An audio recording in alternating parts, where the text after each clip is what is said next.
All right.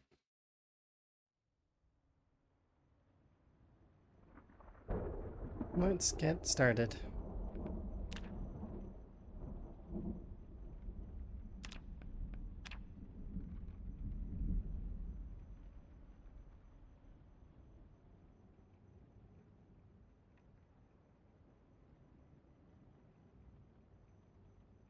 Hello.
Yes, I did read the patch note. Well, it's to the blog. It was like a blog telling us about the different staff and stuff. Yeah, I read it, and I thought it was kind of cool. They gave us a look at some stuff and mentioned some folks, and it's neat. Neat seeing all those names.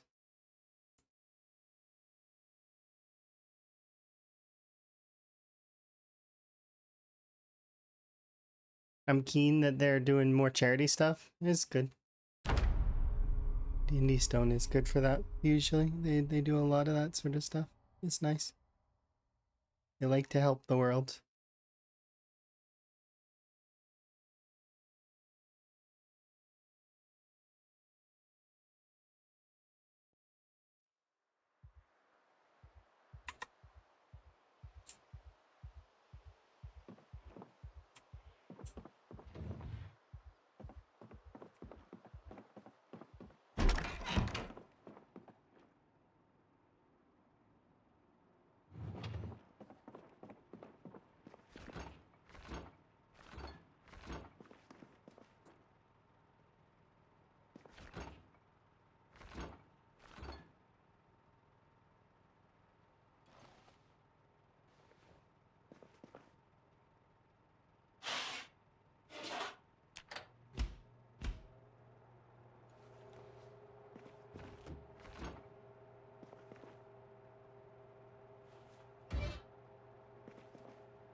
You have the mental fortitude to play for 3 years. I don't know what you mean.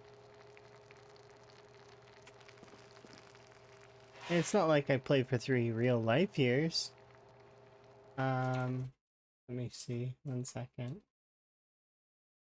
Although, I mean, if we were to culminate all my hours into one, I suppose. Um, but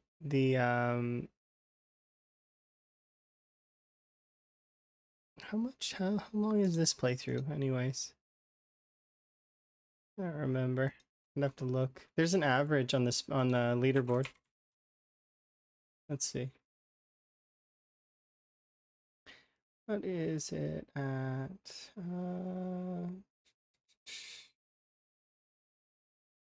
Yeah.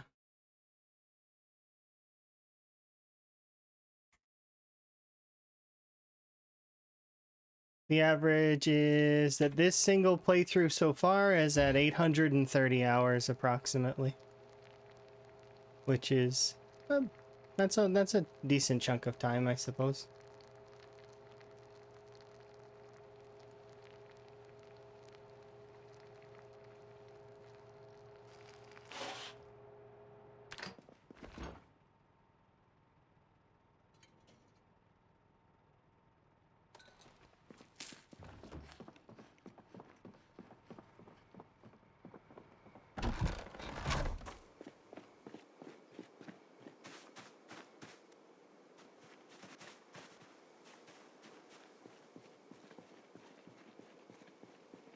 It's so long as you're having fun, you can continue to, you know, enjoy whatever it is.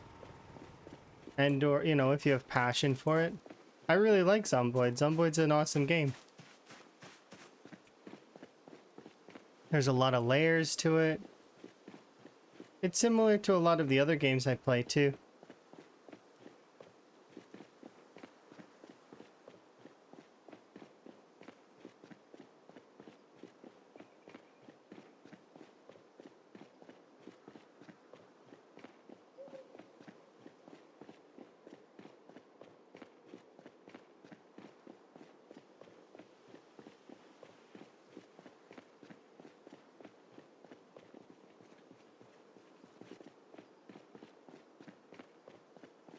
Mm.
Hey!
Hey!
Yep, 1 million zombies.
Hello. Congrats on first.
Mm-hmm. Yes, almost long blood 7. Should be not too long now.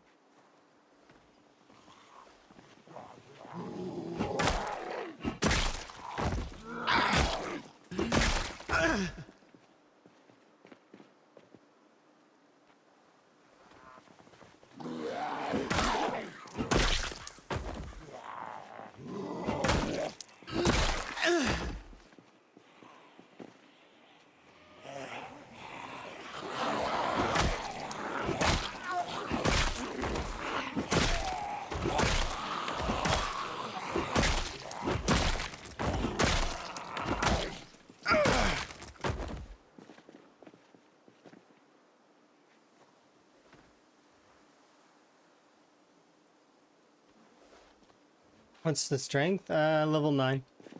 Not quite 10. Close, but not quite. I could finish it, like, off and be 10. But the difference between 10 and 9 is marginal.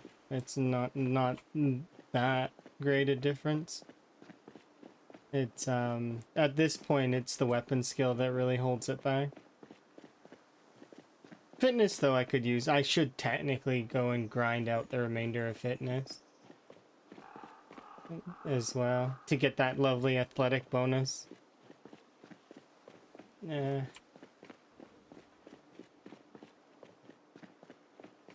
Yeah, you can swing a lot longer. It's definitely better than it initially was when I was killing like 10 zombies and then having to rest and it's a lot better from the early levels for sure. But it's where you notice that the numbers for weapon skill aren't as important as strength until strength gets into the back end. When strength is between 5 and 10 is when that's fine. You can start ignoring strength at this point.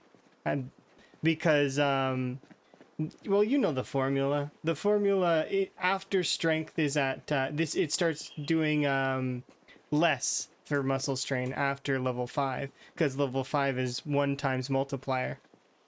Meanwhile, weapon skill is always for the muscle strain formula. It's always a decimal.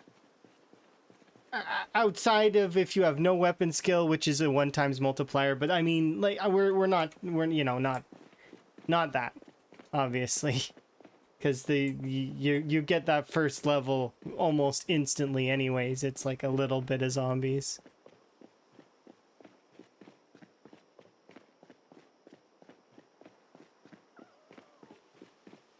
That said, that's essentially muscle strain can't hold you back. It after a certain point, it returns to being able to kill hundreds a day. Not quite thousands a day until you're into the end game of the weapons, though. Once you're 10-10 and everything, you can start really pushing the numbers and getting really higher amounts of kill counts. And then it doesn't matter as much what weapon you're using. Because you can essentially get tons of kills with whatever. Outside of the joke weapons. By joke weapons, I mean weapons like the spoon. The spoon is not a weapon. It's a utility item that changes your eating animation. However, you could argue that it's a short blade, which would make it a joke weapon.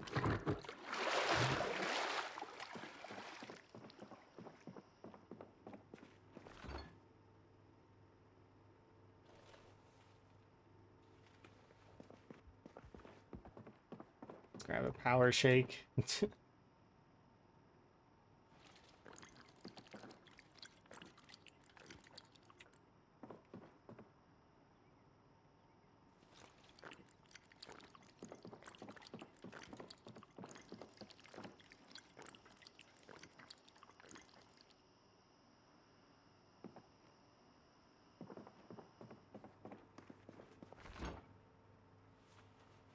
I'll eat that when I wake up.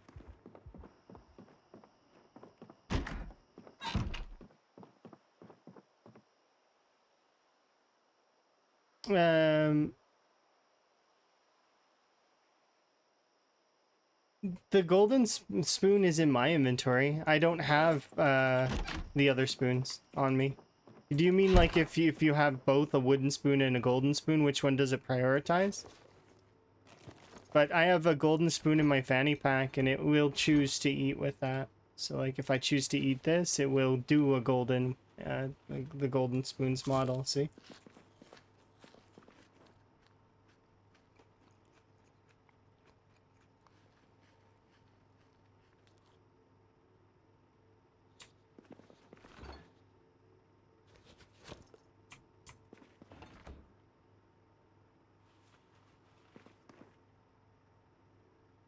No, they switch animations for things like that. They're very good about that usually.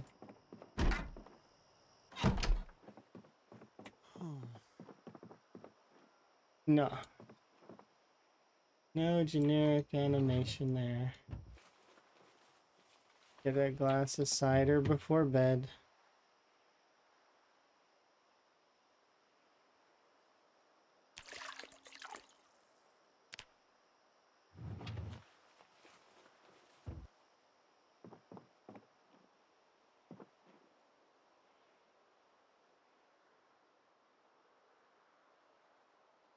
See, golden goblet as well is not so it's a different it's slightly bigger. We compared it already. I broke the wine glass because I needed the glass to make windows, but I did compare the golden goblet to the wine glass, and the golden goblet's slightly larger in its appearance, although they hold the same liquid amount. The golden goblet does look different. It looks like they took the wine glass, colored it differently, and then sized it up by a little bit. Which essentially is the same as the spoon. The golden spoon is just a recolor, that's all. But still, it's you know, it's a golden spoon, so.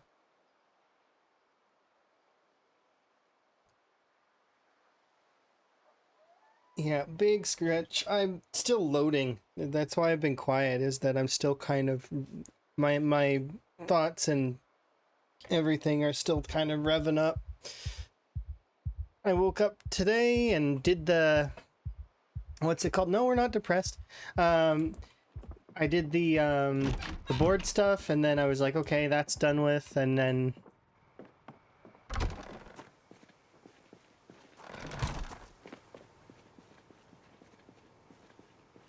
why don't you use guns? Because guns are like, they're fun toys to play with, but that's what they are. They're toys. Not only are you not going to find ammo, because you can't really craft ammo. Not yet. Maybe we'll be able to craft ammo one day, but you can't craft ammo right now. So first off, ammo supplies are kind of low. So me going out and killing zombies with guns is like a 2 to 3 day like little ride that I get to do every once in a while once I've saved enough ammo. Now that said, effective wise, let's say I had infinity ammo. Let you know, for argument's sake, let's say we somehow incurred an endless supply of ammo. Would it be worth it? I mean, yeah, kind of. Because it makes a loud noise and pulls in all the zombies, and your fatigue levels don't matter when you're shooting, because aside from like getting yourself caught, you being tired doesn't well, it does affect the gun's damage, but it doesn't affect like your ability to be effective because it's a ranged weapon. So it's just not overall not the greatest in terms of quantity at the end of the day, because of quite a lot of the limitations. That and the gun's conditions themselves. Guns wear out.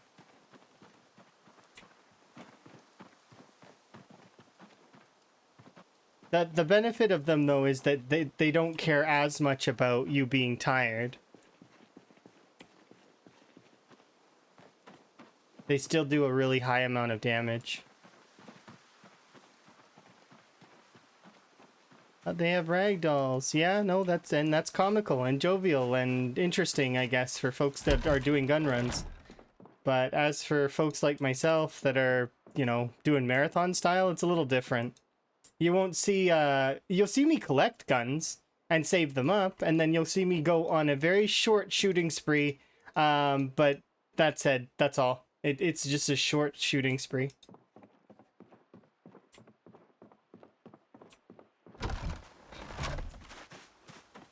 Yeah, we've got right now at the point where I could actually, if I combine all the ammo that I have, I think I could get to level 6, maybe level 6.5 aiming. Which is, that's not a slouch amount. That's like a level, almost 2 levels. But still, it's...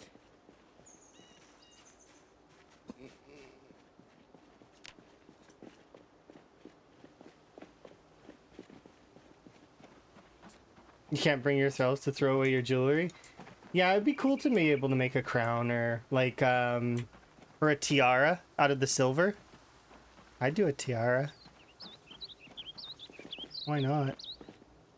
And the diamonds. There's lots of jewelry, like gems. I've got a bag of the gems over here.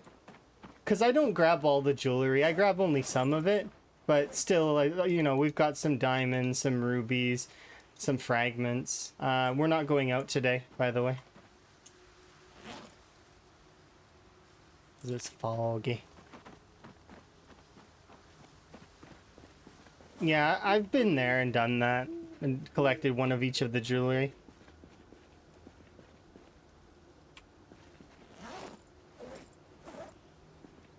I also have collected badges and ID tags, like dog tags from veterans. I had, what was it, 3 or 4 garbage bags full?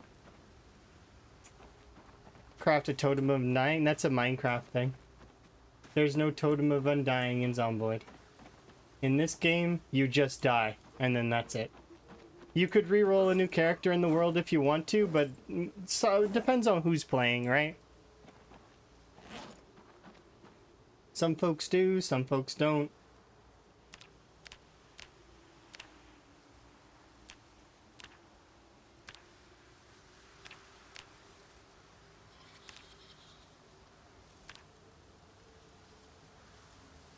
Imagine dying at 9,999. I mean, you probably wouldn't.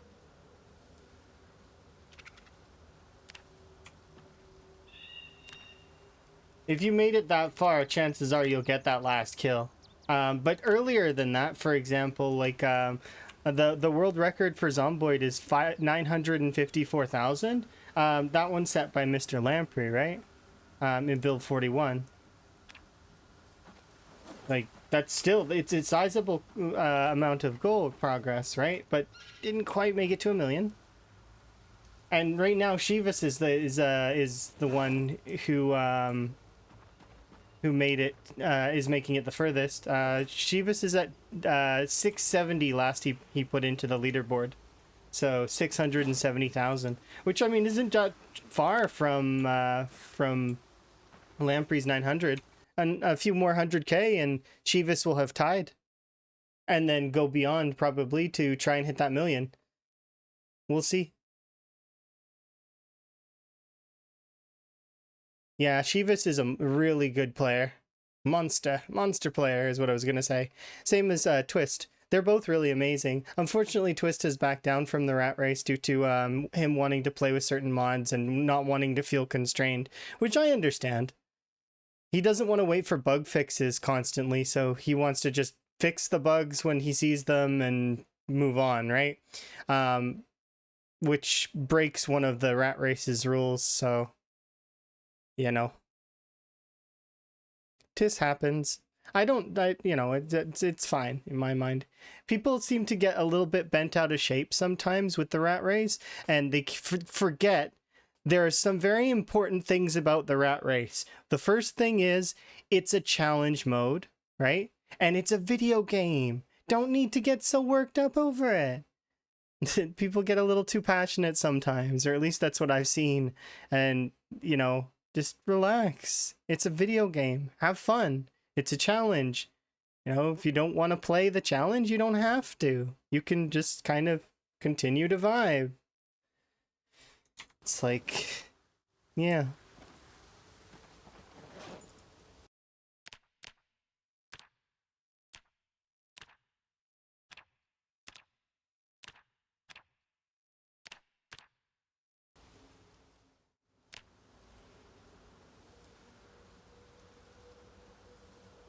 As for that, it'd be just treated like every other offline run. It's still I still like seeing it, but it's one of those things, right?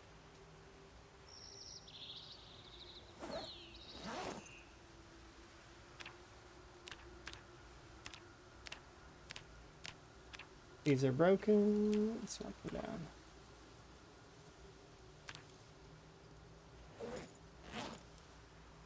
Chunks, bars. I don't remember why I brought these bars over here.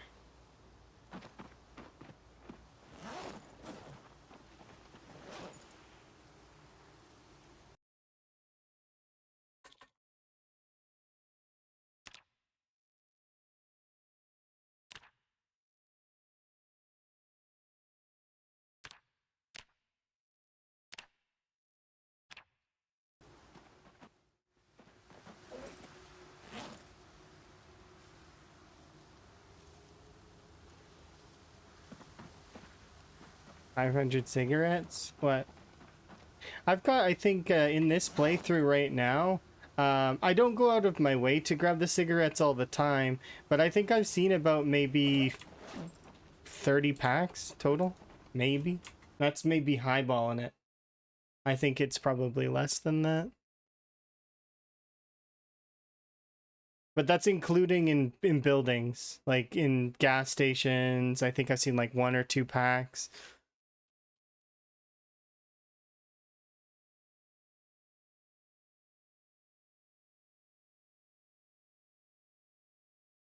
You hate when people say it's just a video game? Oh, no. So the reason why I'm saying it's a video game is because there's a lot of folks that I was noticing that were getting really bent out of shape, being like, and holding themselves above everyone else because they're playing Rat Race.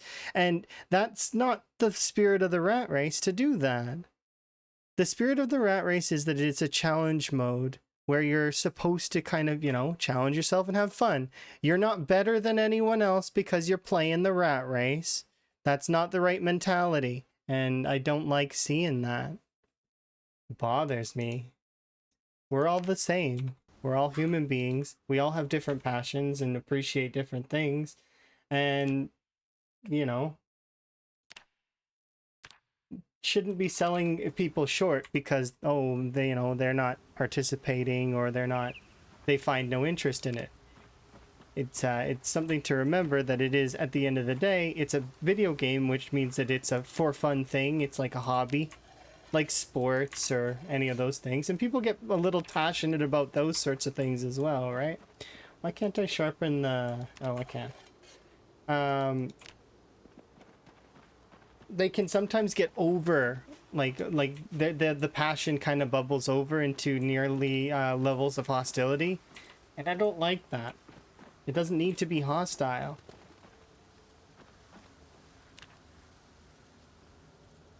There we go, I made a metal wood axe.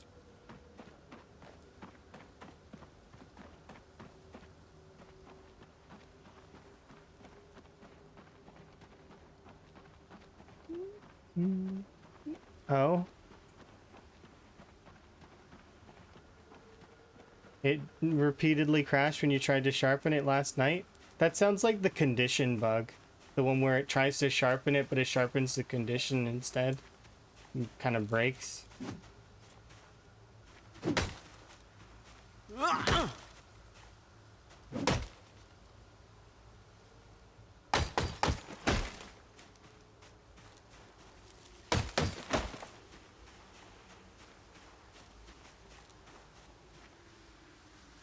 Sorry, it's an old habit for me to not use this chop down animation. I have to actually mentally stop myself and...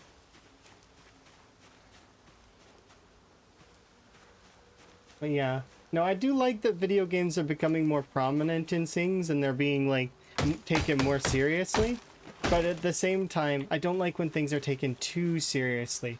Forms of entertainment should remain as they are, forms of entertainment.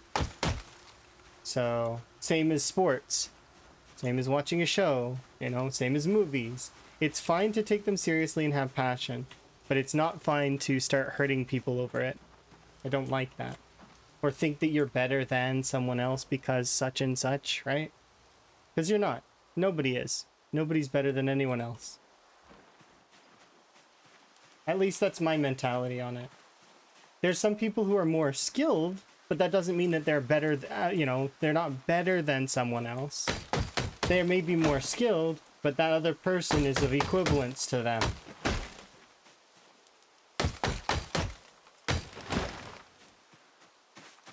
We're all human beings.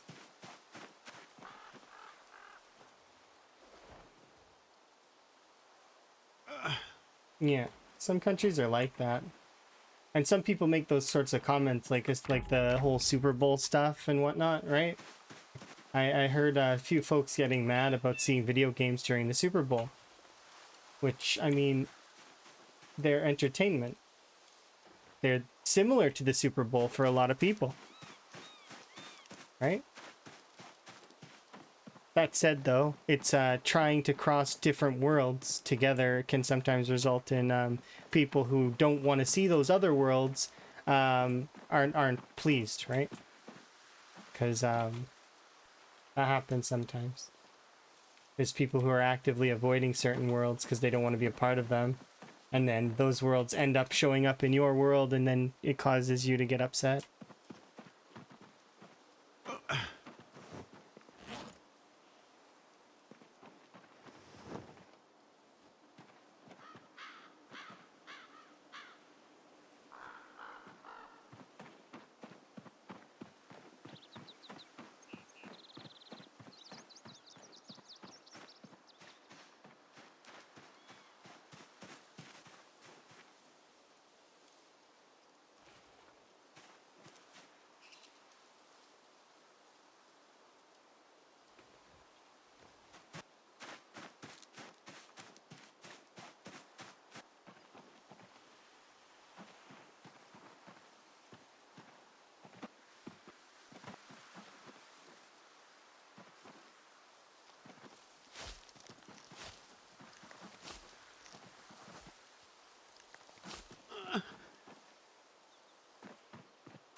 Overexertion is nothing to be scared of.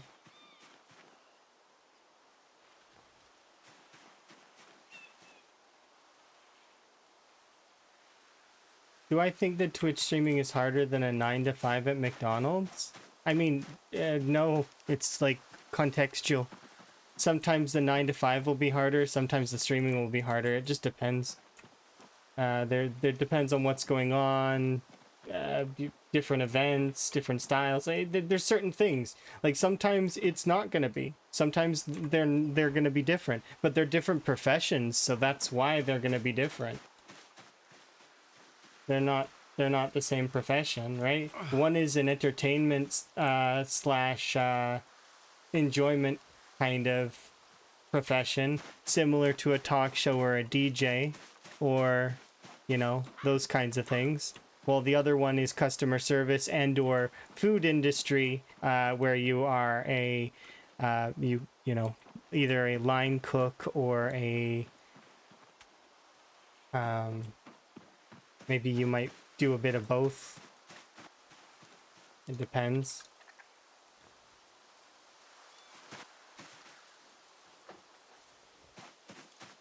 But yeah, wouldn't put one above the other, because there's gonna be times where the one is going to be higher than the other, and then there's gonna be times where they're not. Can't really rate them against each other either. Because generally speaking, the 9 to 5 makes more than the Twitch streamer. Now, that's not entirely true, because, but then again, it just depends, right? If you're the, because, yeah, if you compare averages, the amount of effort you put into streaming is more total than you'd put into the 9 to 5.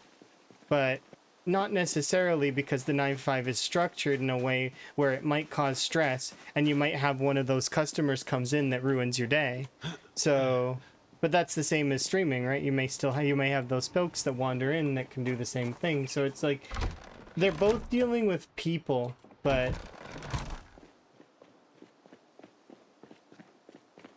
you have a little bit more control as a streamer.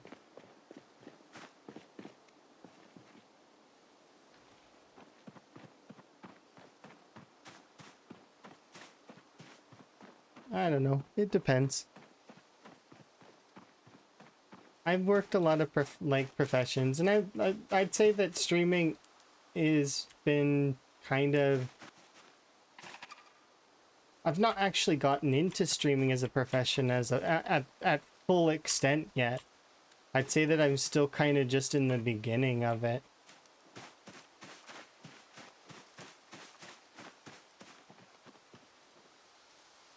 I mean, in theory, yeah, they can.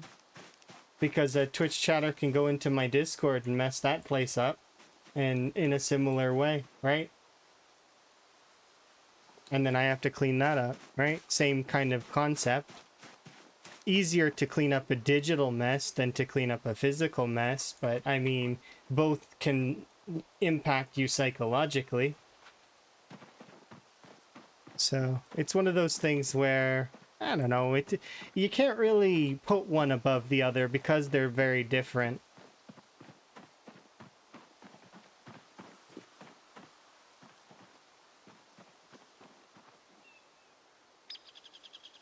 Like I said, one is in the entertainment industry, and the other one is customer service and food industry. So they're different. You think public bathrooms should be removed? They can't be removed. People need to be able to utilize the facilities whenever and wherever they go, and those facilities need to be maintained. However, it would be kind of nice if those kinds of facilities came with but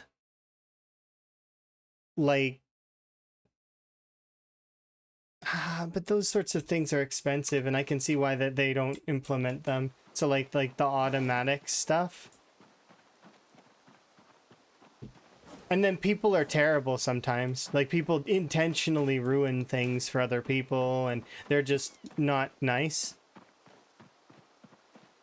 They're just out there to do that. Why? Just when you ask them, it's for the lulz, I guess. I don't. They don't have a good reason.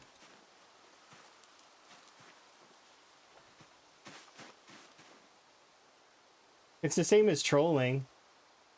The amount of people that I've talked to about their trolling, when you boil it right down, there's no good reason for why they're doing what they're doing. They're just trying to, it's for something to do. It's like, okay, but you could be doing something else with your time, something that you enjoy. But they enjoy doing that. They enjoy causing a stir.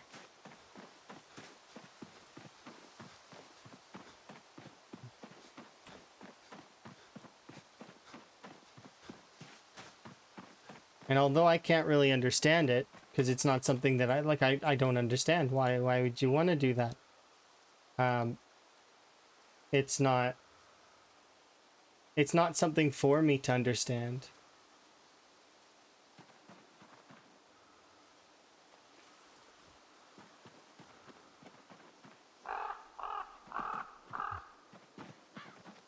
Because you don't have to have an answer for everything, unfortunately.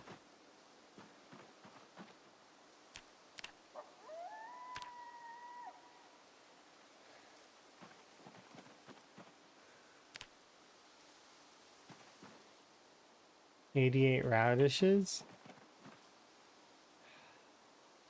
They're the reason why is because I was planting crops for leveling agriculture XP.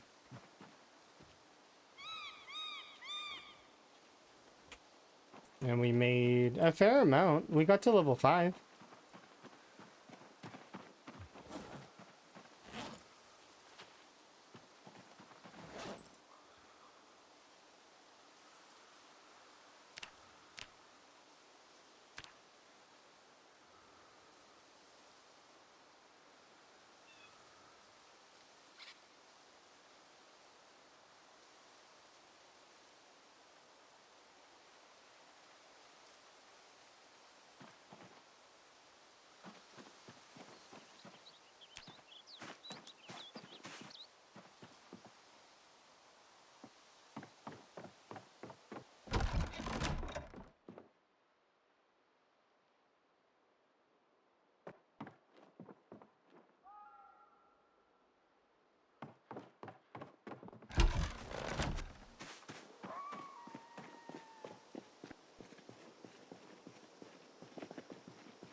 Congrats.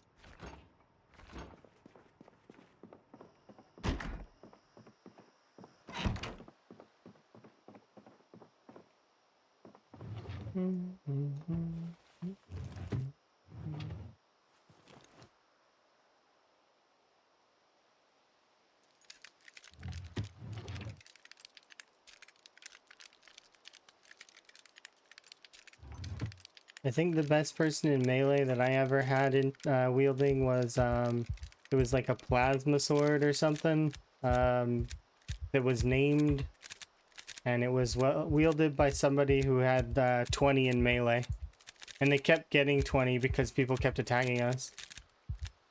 So it was like 20, 19, 17. They kept up, and they'd break every once in a while, and there was one time that they broke and almost wiped out my whole colony. It was something else. Single-handedly wiped out everyone in my colony. Everybody was wounded at the end, and then they healed them all, but like it was like very nearly ended the run. That run's over though. That one ended.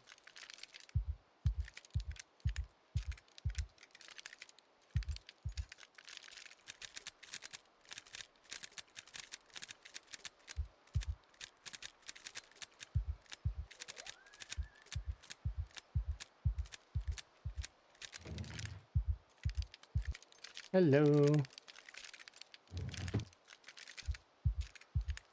That's a cute emote of Hagrid. Good old PS1 Hagrid.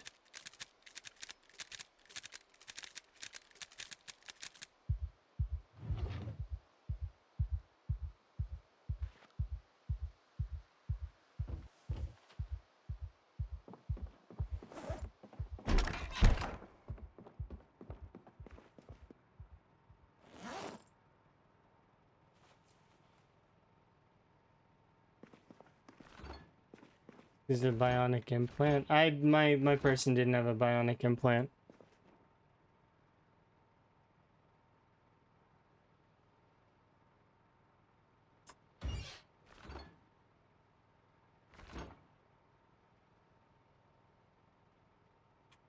Not just eat it in the morning.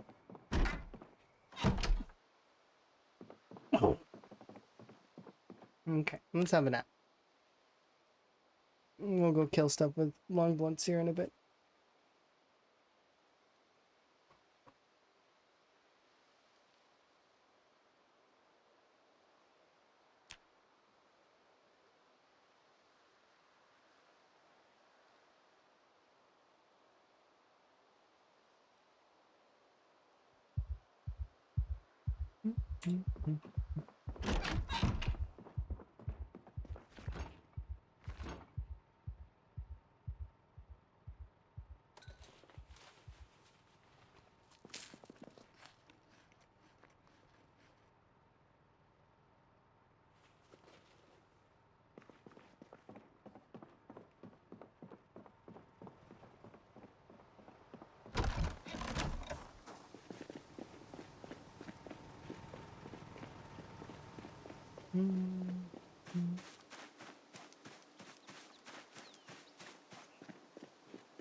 Oh, I didn't grab my weapons. Dang it. Run back.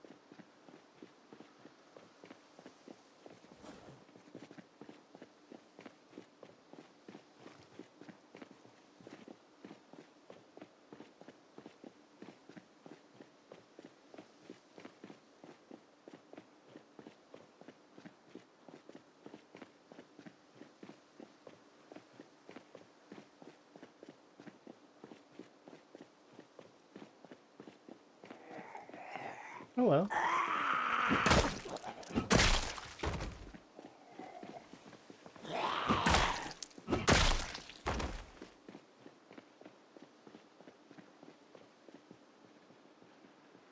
I suppose we haven't gone down that way. I probably should do a quick check.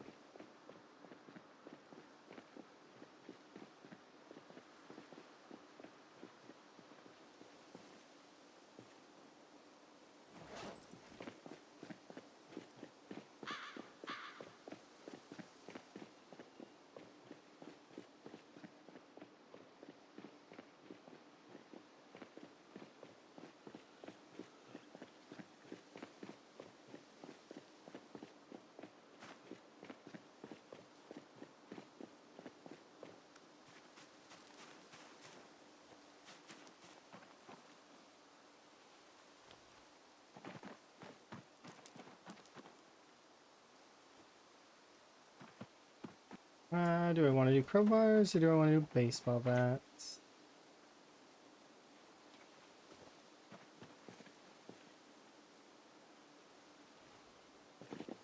We'll do bats for a little while longer.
Sorry, raccoon. I can't have you doing that near me.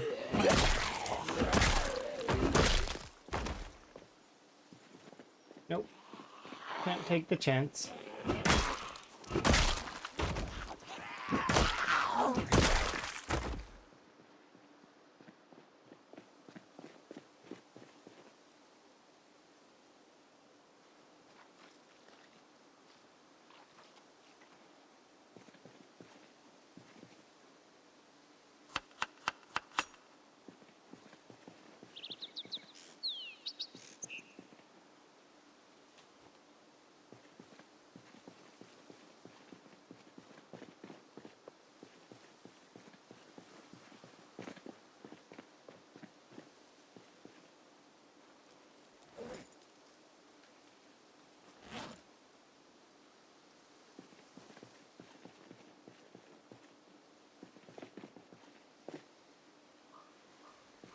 Let's put that there.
Yeah.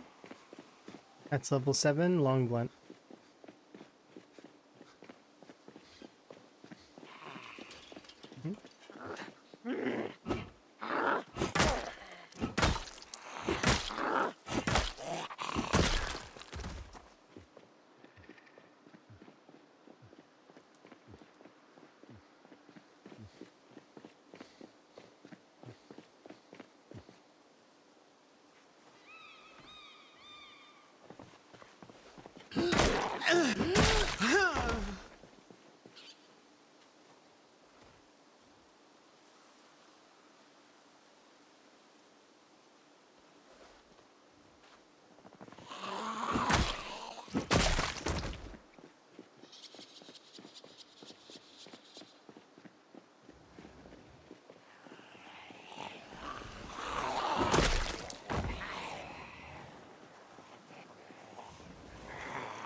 Oh, that's the sound of the fence.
Any zombies there anymore, so maybe they're all good.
Spiffo's in plays in there.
Alright, let's back off for a sec.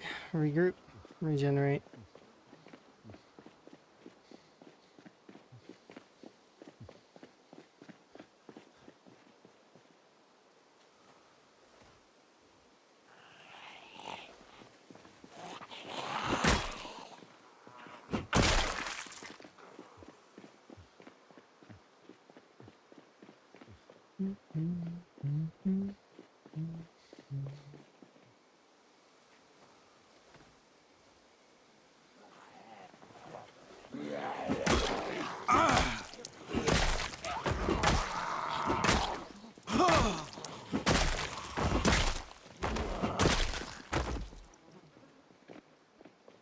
Let's go back home, have a nap.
Hmm.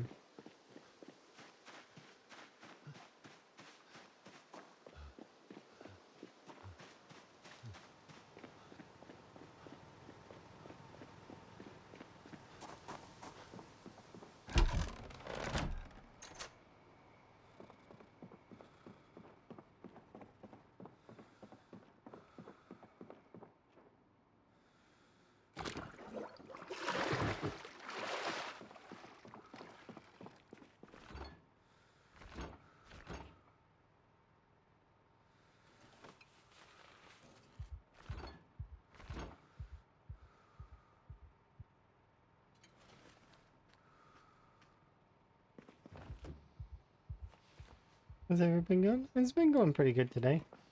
Just made level 7 long blunt and working on doing some more stuff. Just gonna chop myself up a salad right now. Eat this pineapple. Put that in there.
Go get a nap and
up there.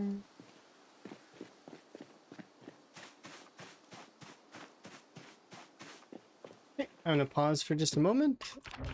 I'll pause like this just so it's a little bit more safe. And I'm gonna be right back. I'm gonna refill my drink and such. Okay, there we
Okay, let's continue.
You've never seen Muldra empty before? I mean, it's not though.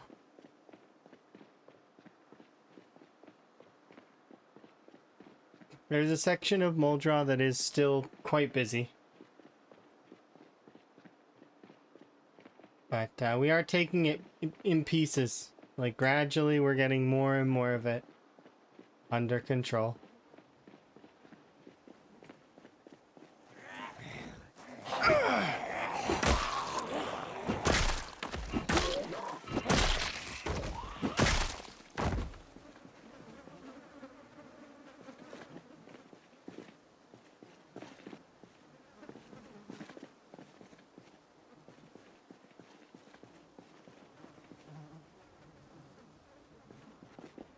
You can actually see the zombies disappearing in this file. It's kind of funny.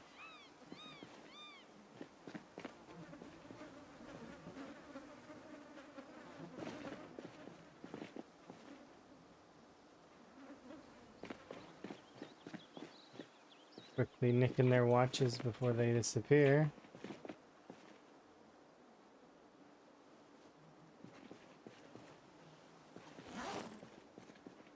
Have I ever played? I've heard of the game. I think I might own it. Maybe. But I've definitely heard of it, and like ripple of it. That it's released recently. Its 1.0 was recent. I was thinking about playing it.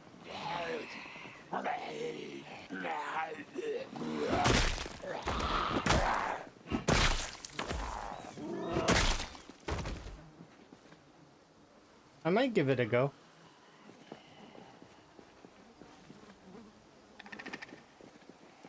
Because I do like games that are like crafting and survival and stuff like that. And if I remember right, that game is kind of like that, right?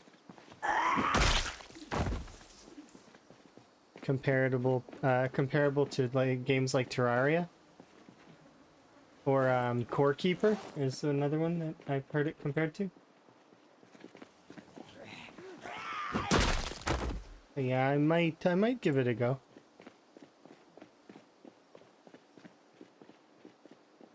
I'll put it in my next poll for sure. Because as we reach our end with Satisfactory, I probably am going to continue Satisfactory as like to create like maybe a super factory, or perhaps maybe we'll start again with harder settings. But maybe I'll bring a friend. But we'll see. There's other games that are on the docket as well that we've got listed that we're gonna play, as well as Terraria itself and other things. So like, I mean, there's a lot, but I'm keen. Lots of RimWorld aspects as well. Nifty. So long as it's, you know.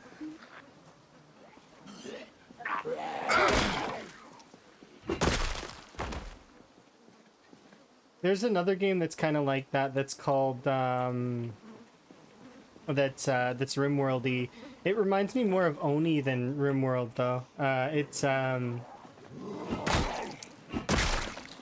you basically you run a school. It's like a magic game, something magic. Might over magic.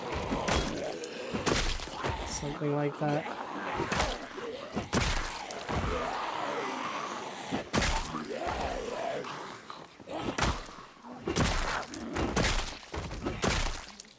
I may give those a go though. Ooh, antidepressants, heck yes. I haven't seen a bottle of those in forever.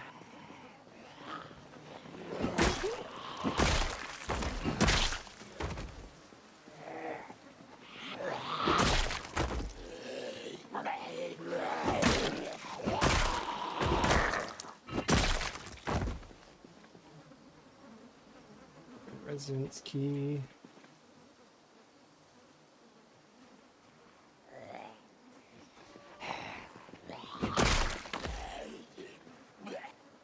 Hmm?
So, I'm pretty sure this is the first outpost that I have to do.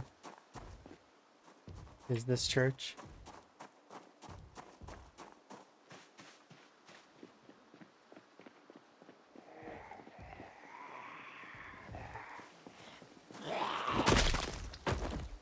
You don't think you've tried it? I'm definitely gonna try that game at some point. It did release 1.0 just recently.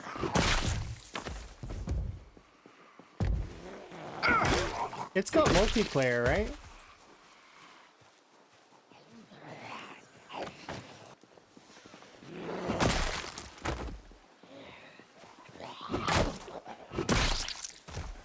Yeah, the only reason why I'm thinking about that is I might want to play it with Emma.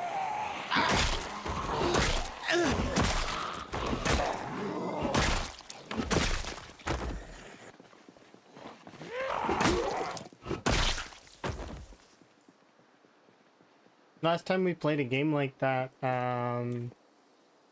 was a game called Keplerth, which was a it wasn't released. I don't think it's released yet. I think it's still early access.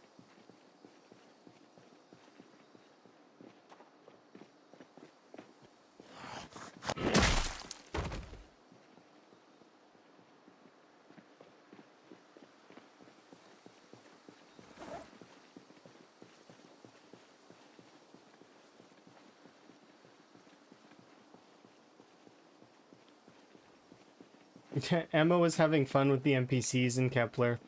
He's like running around collecting rent from them. It's a free world, but it's not a rent-free world. She's like running around collecting all the money from the NPCs. Reminds me of the Terraria, the tax collector.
This one guy's gonna miss his meeting.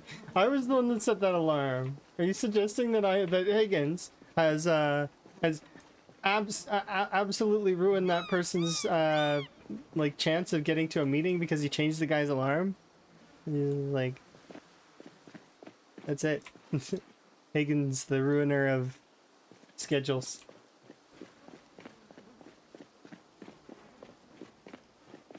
I didn't realize the schedule was ruined. Then Higgins showed up.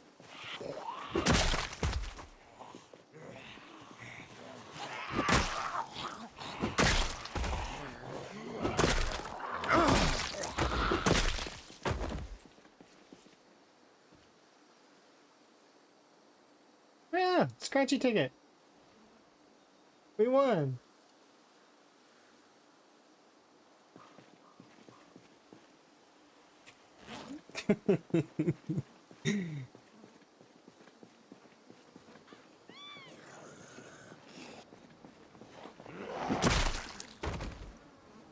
Sure, we confiscated it off somebody else. That doesn't mean that, you know, that's fine, right?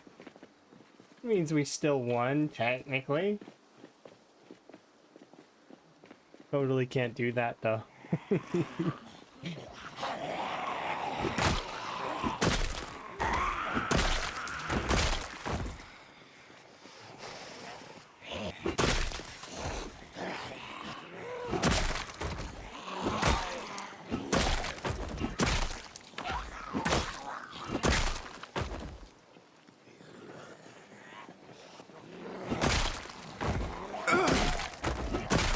Would this situation qualify for an emergency though? I think it kind of would.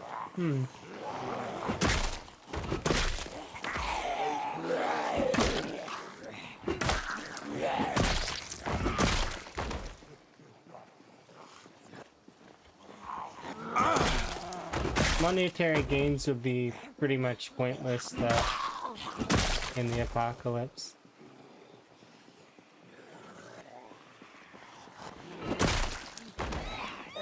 Hello.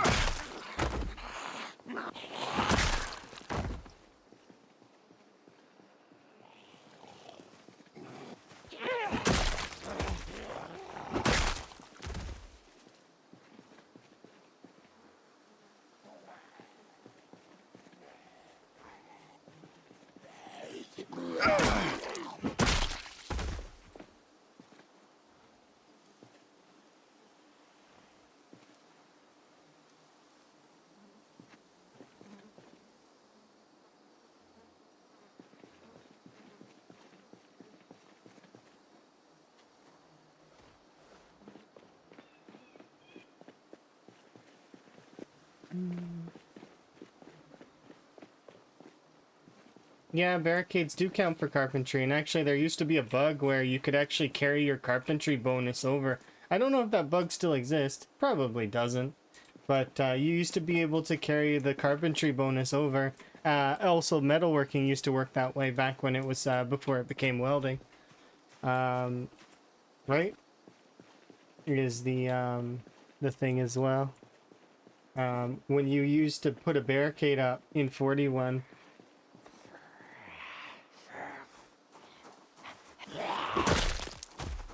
So it was a way to speed level carpentry and metalworking back in those times.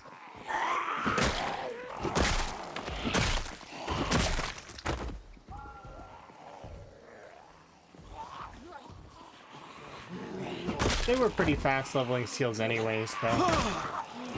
Taking only like one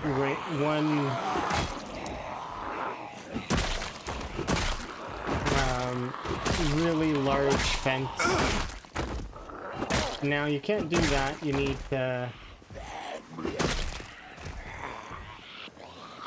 take apart cars for the first little while, and then metal floors, I guess, would be the way to level welding, but I don't know. I haven't tried yet.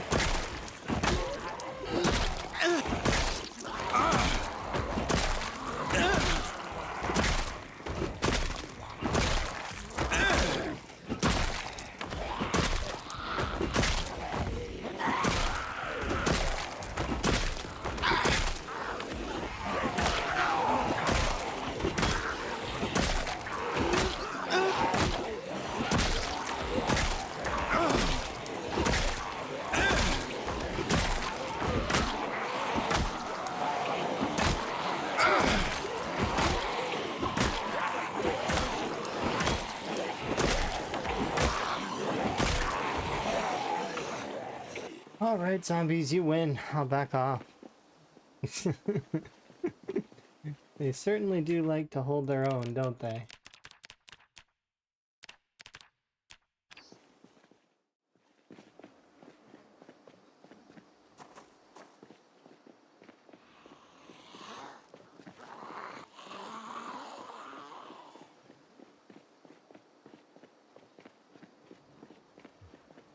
I gotta get back there though and push because the first two, there's 2 pistols in that pile that I want.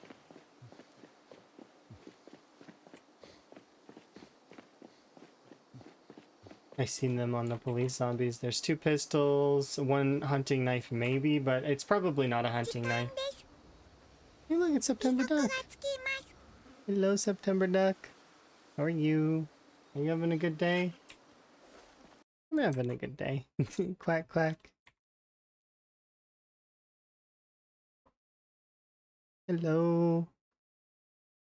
I'm doing the rat race. And it's fun. Hopefully everybody else is having a good day. I'm seeing some rat racers in there.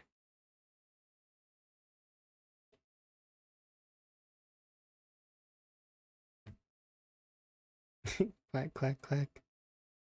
Hopefully your run's going well. You seem to be so can I ask I'm curious because I didn't get to see did you turn? I'm curious. Did you survive? I'm hoping you survived. You rolled the 75% instead of the 25. Yeah, little arm. I got 2 actually. I don't use my arms very often, but you know. Anyways, I'll do my little intro thing and eagerly await to see if you're alive. Hello and welcome. My name is Allison and I go on adventures. I enjoy tea, music, and challenging video games. I love my partner Emma and I love frogs. My pronouns are she, her, and generally I'm pretty content. It's nice to meet the new people, and if you are returning, welcome back. Let us continue our adventure wherever it may take us. Highs and lows, ebbs and flows. We're in it together. Peace. You're amazing! Thank you very much for the follows, by the way. I do anonymous follows so folks can just enjoy their lurk. Don't need to feel called out. If you want to be called out, I'm sure there's other ways you can figure out to have me say your name or see your name. Anyways, yeah, I'm hoping that that Duck managed to survive. But also, if anybody needs self-care, make sure to take care of yourselves. Stretch, liquids, foods, rest, all those things. Very important. And we're going to continue our rat race with Ben Higgins. He is in 1990. Wait, I can't. I always forget. One sec.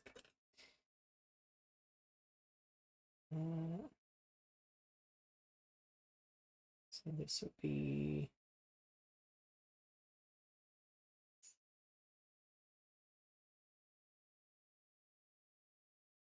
1990.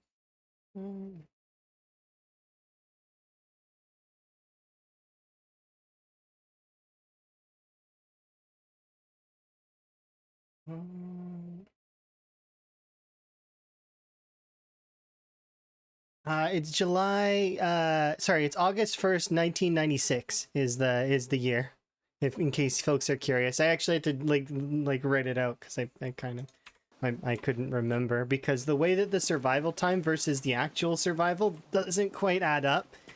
Because the way this survival time works is a ticker timer, and the actual birthday of the character is slightly less, so you lose about a few days every year. But yeah. Oh, the cat spilled your drink. That's hopefully it's not made a big mess and that it was easy to clean up. Depending on what it was.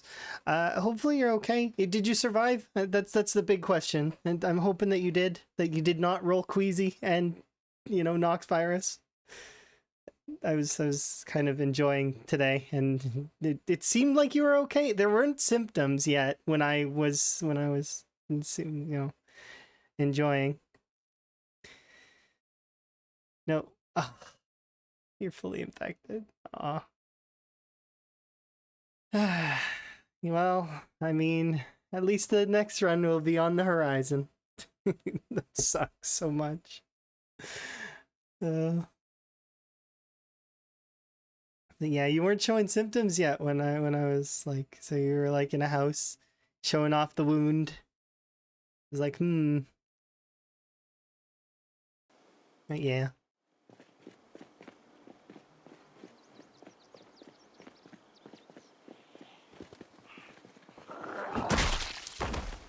But yeah, here we are in Muldra. It's we've been pushing. We're getting there.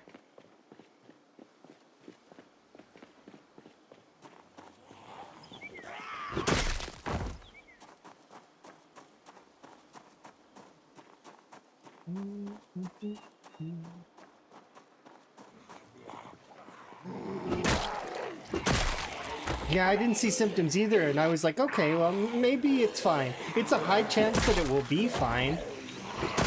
So it's like, you know, usually it's okay, but, you know, we've all been there where we, you know, we get a scratch, we think nothing of it, we head home, and soon sets in the heat, then the queasy, and the anxious, and the sadness, and you know that you hit the 7%, or the 25%, or whichever percentage it is.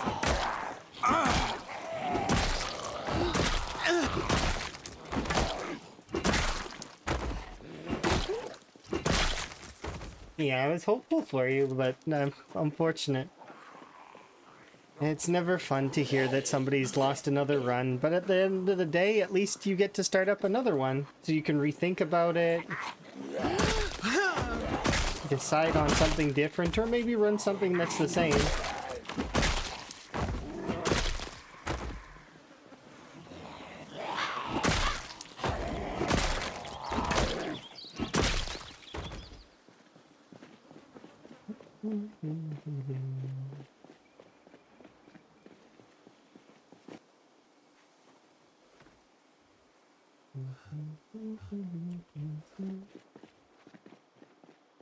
Okay, I need to get back to those 2 police officers. Because, ammo is precious.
First one's right here.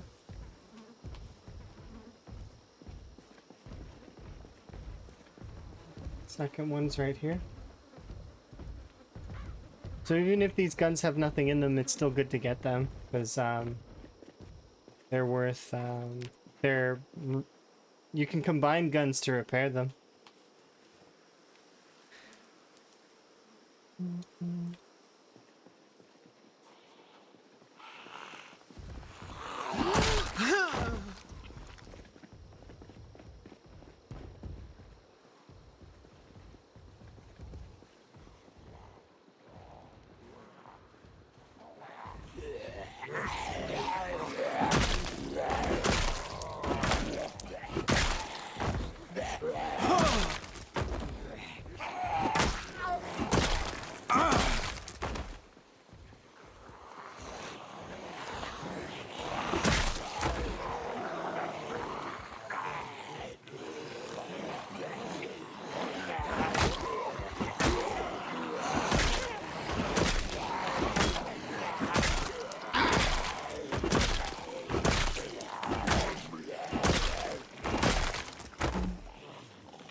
Yeah, it's times 16, right? It's normal. 1 second, just gonna grab this, set the alarm. So this is a strategy that's really good if you want to get away from zombies. Set an alarm for 10 minutes from their current time. Walk for about maybe a few tiles. Throw it on the ground, and then just run up. Right? And so long as you're out of the sight lines of the zombies, now I've got 2 here, so...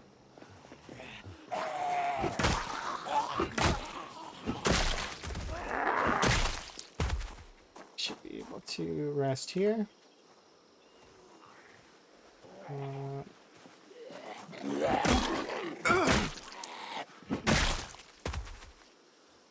Okay, and those other zombies should get caught on the watch, because, well, it's 2150, right? I can rest here. Recoup. And if we look down here...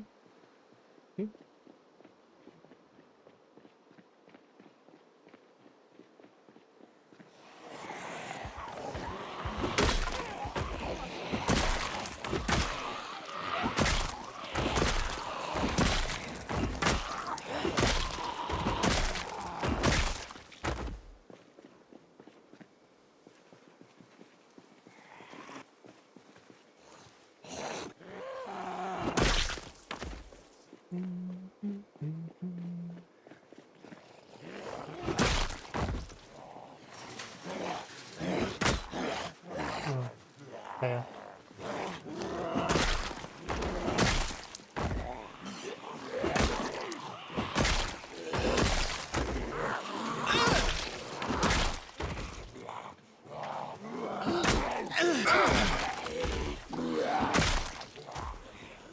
Oh, we've got to go. It's nighttime. I got distracted.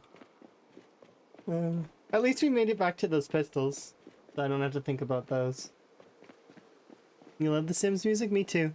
The Sims music, it fits this game nicely, as well as my playlist in general is just songs that make me happy. So, it's just different songs, all that have different stories. Like, for example, when I think about this one, I think about playing The Sims back a long time ago when I first played Sims 1, Sims 2, Sims 3, you know.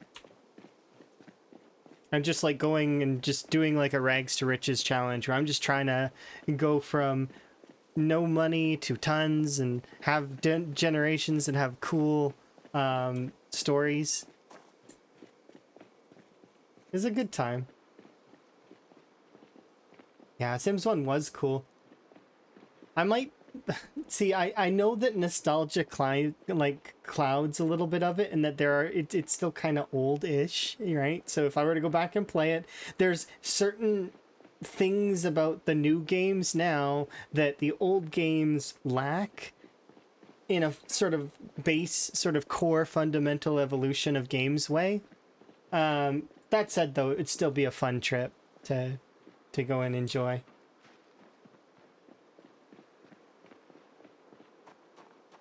Yep, the Indie Stone did a Sims 1 mod. Yep, and then eventually it became Zomboid. Also, early iterations of Zomboid actually had NPCs. And a lot of the zombies looked the same. They kind of were like... Yeah, it's very interesting to see the evolution of Zomboid over the years. Now, not to state that I'm a player of that's that old in Zomboid, because I didn't play Zomboid in its beta format, nor did I play it back when it was a mod.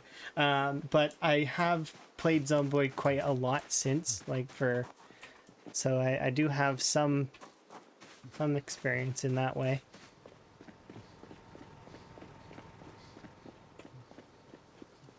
I didn't actually start really playing Zomboid in a serious way, I guess, until build 41. I did play Zomboid before then, but I'd never actually gotten I wasn't that into it. I'd do a handful of runs here and there. I'd live for maybe about a few months and then I'd die. And then eventually I did the blood bank light settings and I had my personal best run. And it was that run that sort of spiraled me into playing more Zomboid. Because, I don't know, it's just something about that run was super special. I got to very much enjoy it.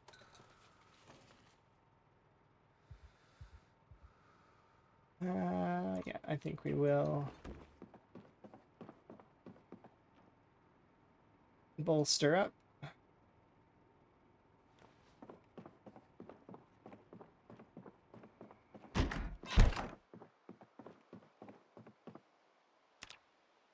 We went to bed without putting our coat on. That's okay.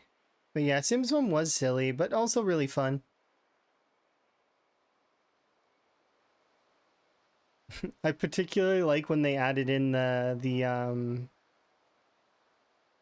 was a lot of magic and carnival stuff that they added in. That was really fun.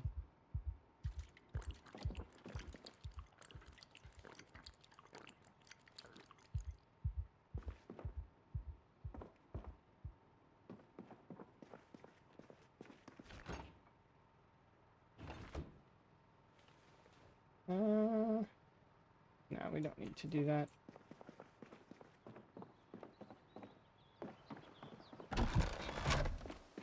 I'm gonna take an antidepressant, I think.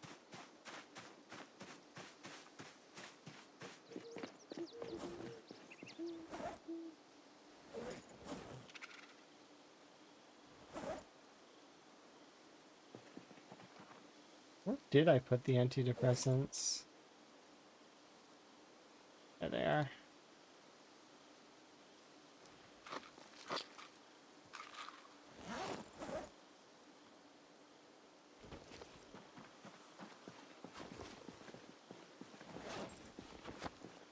Also, let's check my shoes, because I haven't done that in a while.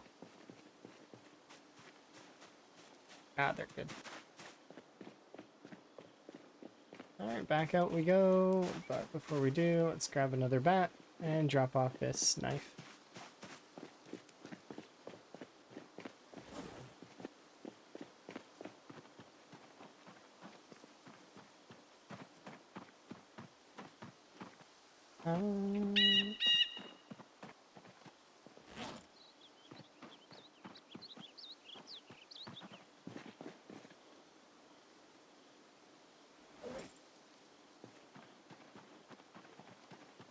It's so much loot.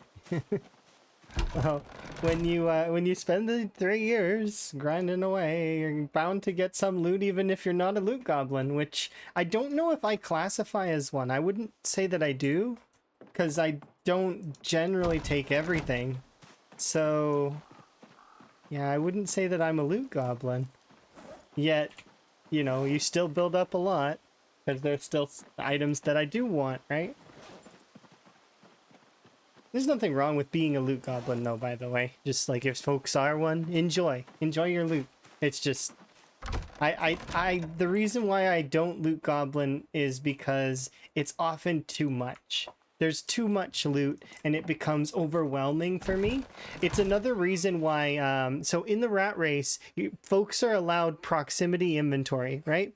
Which would simplify the looting process and allow for me to be able to go in, like, let's say I want to look for a specific item or like watches or other stuff, right? It would make it easier for you to grab those items.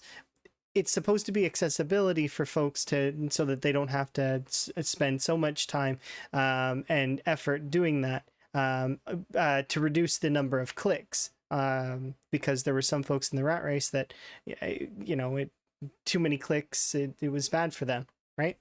That said, though, I'm under the mentality that if I don't see an object, I don't deserve it. So I can't bring myself to use that comboed with the fact that I can actually be overwhelmed with certain types of and when I used proximity inventory very briefly in a multiplayer setting, it overwhelmed me a lot of the time.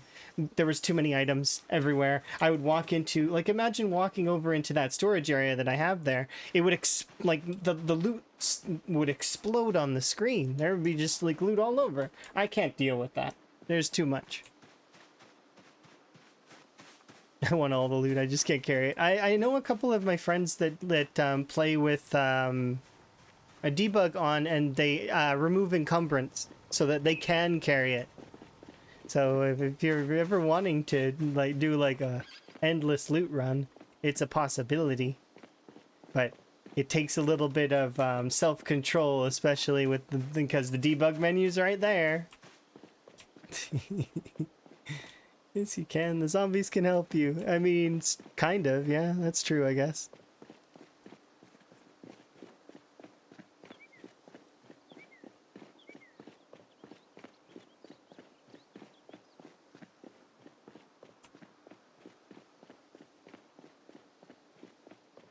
You'd have zero help control. You just walk around with your entire base on your person. And some people do that. I know that I remember two of my friends that used to play Skyrim like that. They played in what was it? There was a console command like TGM or something like that that gave you God mode, but it also gave you unlimited encumbrance, and that's how they played. They didn't care about the whole combat thing. They just wanted all the loot.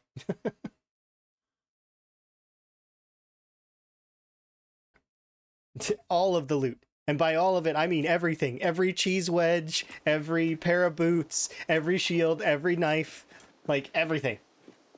What's that? It's a rock. It's in my inventory.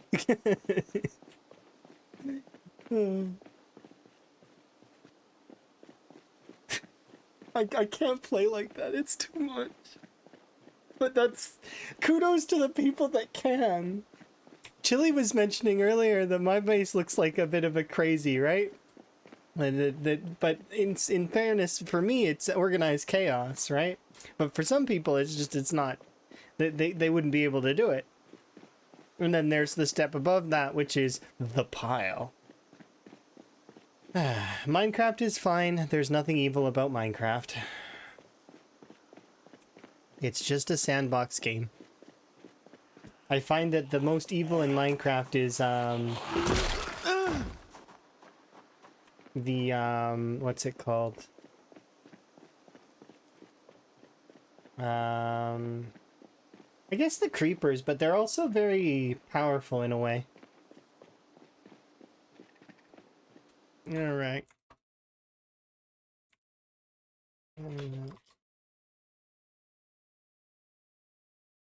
I think, yeah, there you go.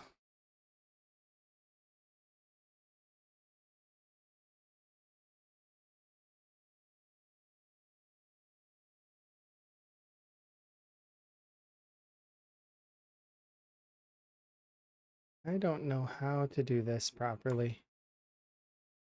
There we go. Perfect. Sorry, I'm not the best when it comes to moderation in chat. There, you can sit in timeout for 5 minutes. How long does it take for a bunny to grow into an adult? A couple of months. And it's gradual. They're not right immediately an adult. They become like weaned first. If they had their mother, they become weaned, and if they like I think it strengthens them, maybe makes them more calorific. I don't know. I just get a bunch of bunnies, I keep them in a pen, and then things are good. I would show you my rabbit pen, but I got today's an in-game, like, a day that I'm supposed to do long blunt training, so. And I can't always hope that the weather's good, so.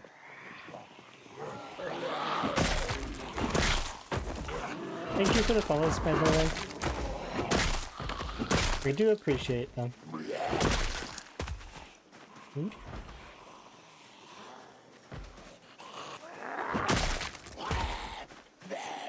But yeah, I think you were there for Floof, right? You remember Floof? The bunny that I stole from from the road in like before Van Higgins. It was in the original Build 42 sort of beginner phase before the special effects and before Van Higgins ever existed. I had a baby bunny called Floof, and that bunny in a couple of months grew up. And when it grew up, it went from being a regular bunny to being from a baby bunny to a regular bunny, and then it got sick, and then it died. I think that the bunnies, if they are not with their mother, they will age still. They enter a wean state, and then they enter their full adulthood. So they have like a in between, an adolescent phase where I think it bolsters their health because and they get more sickly if they're without their mother. But I don't know for sure because I haven't experimented enough with animals. But I do know for sure that it does take like a couple of months for them to age.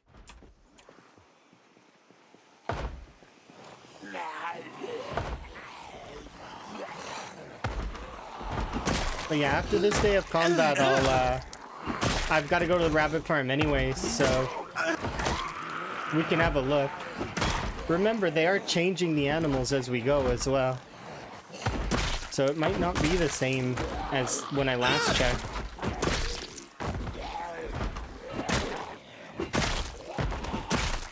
Yeah, we gotta go and rest.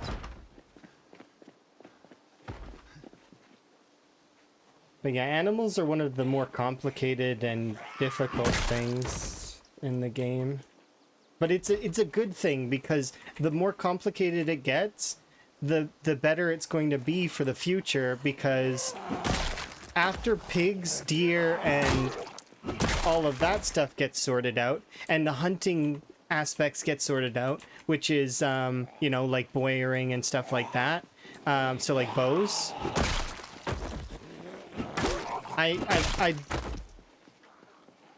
Now, remember, I don't work for Indie Stone, so, and I don't know what they're gonna do next, but if I were to be an expectation of what would be next after bowyering and after the hunting and animals and greenhouses and all of that stuff, I would expect that they're probably, if not already, working on dogs, cats, and those kinds of animals.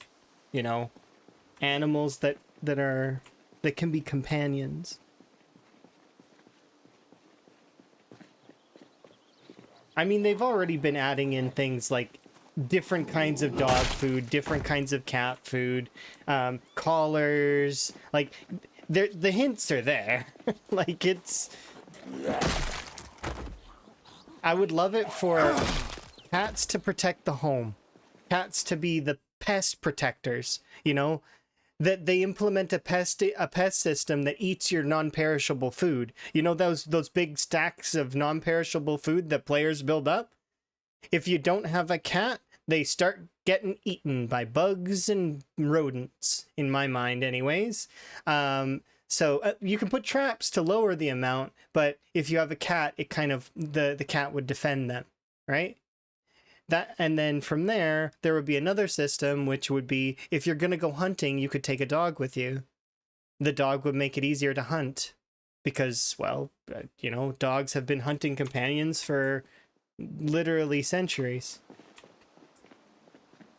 Meanwhile, I don't know what you'd do with fish. I'd still like fish to be, and like, it'd be cool to have hamsters and stuff, but hamsters don't really last long, even if you were to go into like a reality kind of deal. But I could see them giving you happiness bonuses.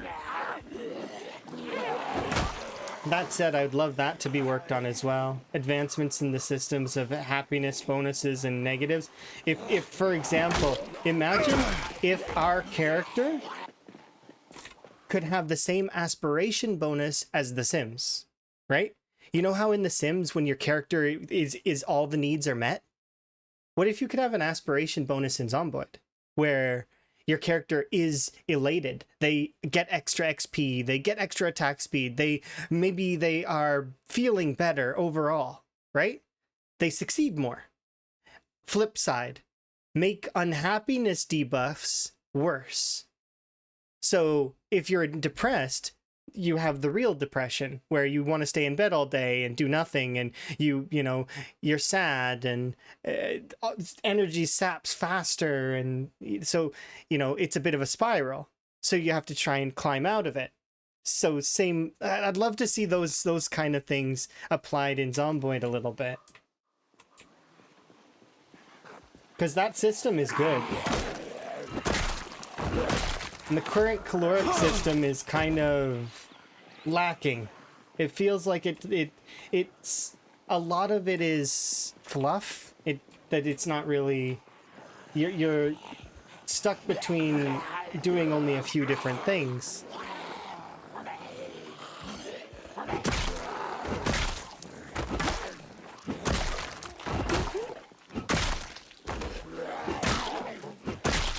Yeah, more buff systems, and then also more negatives. I wouldn't mind more negatives. If you're going to give the player buffs, I understand that they have to come with worse negatives.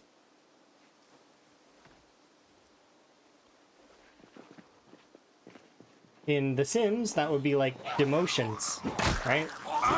Your character is not maintained.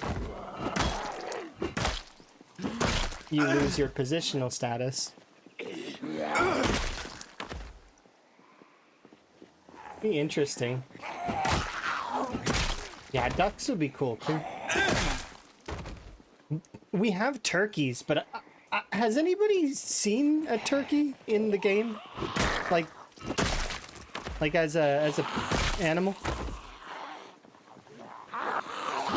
I've seen them in debug, but I've never seen them in my game. In fairness, I've never gone looking for them, but at the same time, I've never seen one. You're having a talk about zombie animals today? The reason why Zomboid devs have already said they aren't going to do zombie animals is because in lore, the Nox virus actually cannot be contracted to animals. If it does contract to animals, they just die. Similar to children. Why you won't see any zombie kids is because in order to contract the Nox virus, you have to be over the age of 20, I think it's 27, and then you turn into a zombie. But if you're anywhere under that, you just die.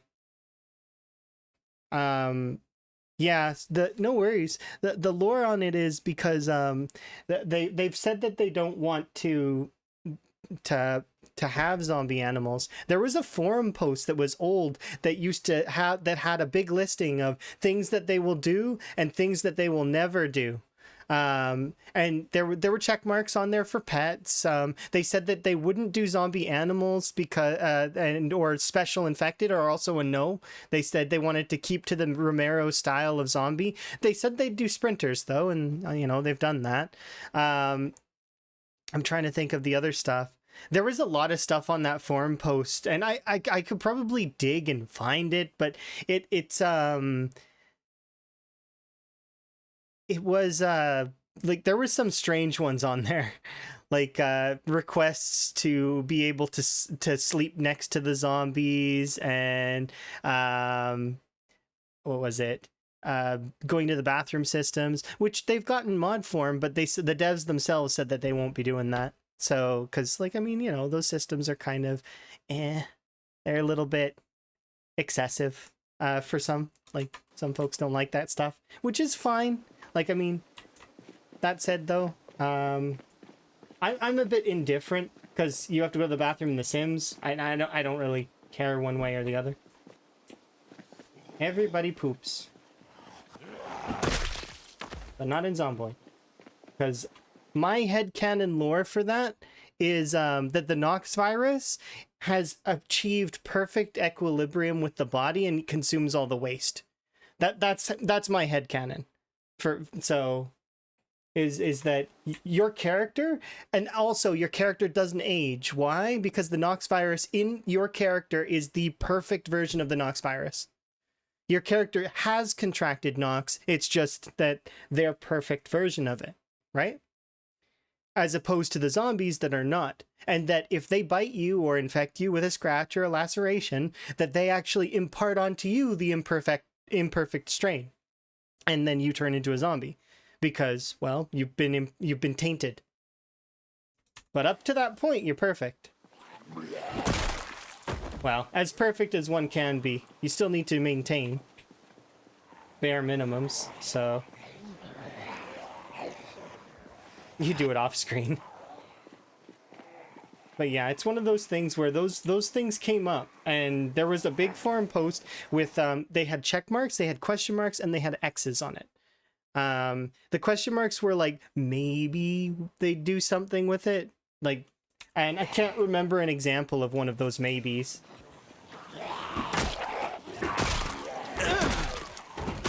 But yeah, they could always change their mind on that too and decide to do zombie animals. But given how lethal the Nox virus is, and that there's no cure, which I wouldn't want there to be a cure because it's one of the more special parts of Zomboid, is that lasting feeling and that sinking feeling you get. I mean, Duck had it earlier, I'm sure. That sinking feeling you get where you don't know if you're infected or not, and then that gnawing at your sort of curiosity until eventually you are like, yeah, no, it's confirmed, right?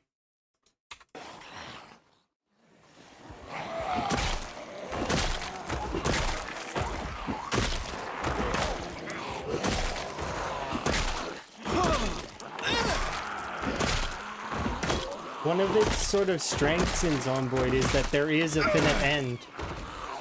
And it tells you at the beginning of every game, or it used to, that this is the story of how you died.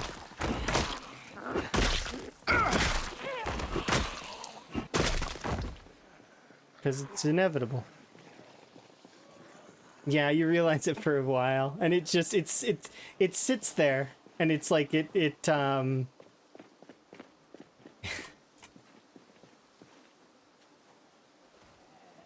my most recent feeling like that, which I did have one just recently, which it's not that recent because it was a few months ago, but was the original Van Higgins, the very first one from my special effects playthrough. That one, I got a scratch from swinging my spear. I mistimed my spear swing, and I got scratched for it. That scratch rolled into a Nox virus, but I didn't realize it right away. And there was like that lingering feeling of, do I actually have Nox? I think I've got Nox. Wait, I might not though. It could just be that, you know, maybe I ate some bad food or like, so like I was rolling those ideas around my head, but no, I'd confirmed it long before. It's like pretty sure, like 99% sure. And then it rolled into the medium form of Queasy, and I was like, okay, yeah, no, we are Noxed.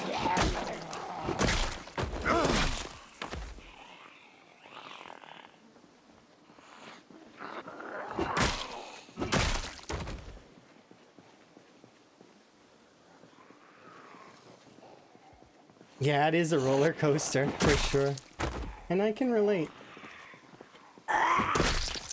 As I'm sure most folks can. It's one of those. It's a nice feeling, but also a sinking feeling, right? Like it's not nice as in that it's a good feeling. It's nice that it's closure. Does that make sense? It's closure. You don't. It's not a matter of it's over. It's that you know it's over. So the chapter will close, and you can feel the ending coming.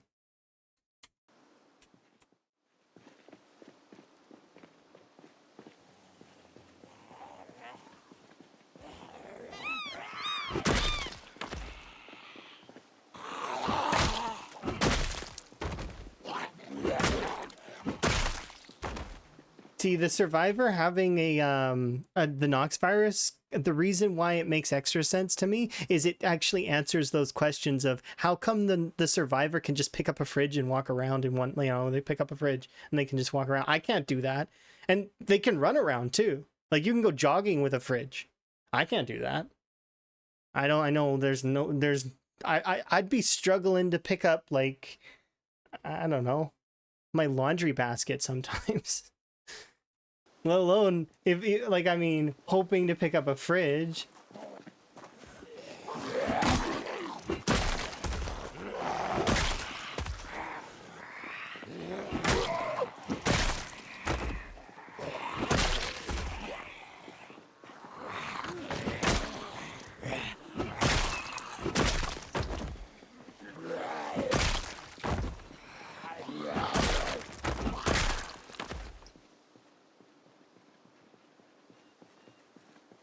Let's have a seat and just chill for a moment.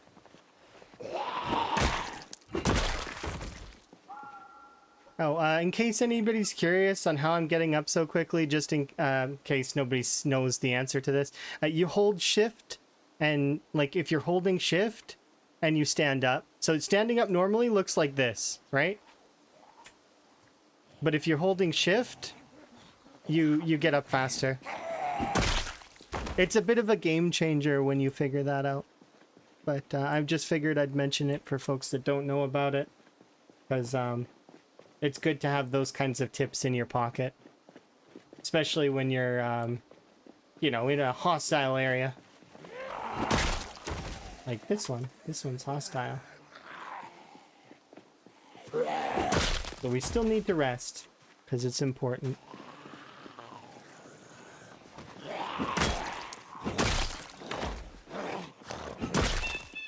Ooh, knife. Yeah.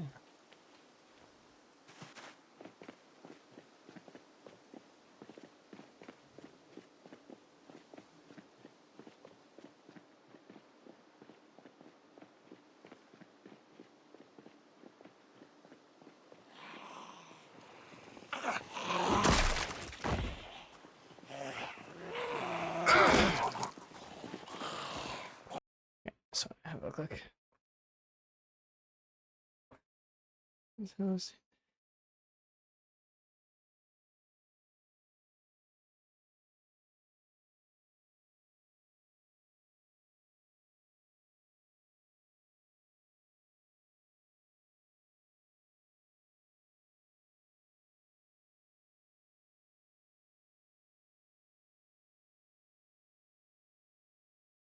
Yeah, it would be kind of.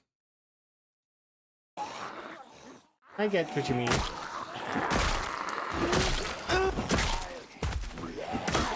Well, you gotta remember that there are gonna be some folks that are asymptomatic anyway.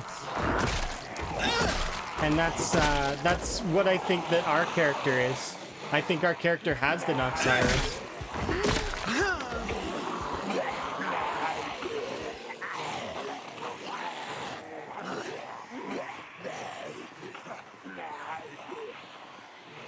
Of course, that's headcanon, because I don't have a, like, I don't know for sure if that's the case. But it makes sense in my book.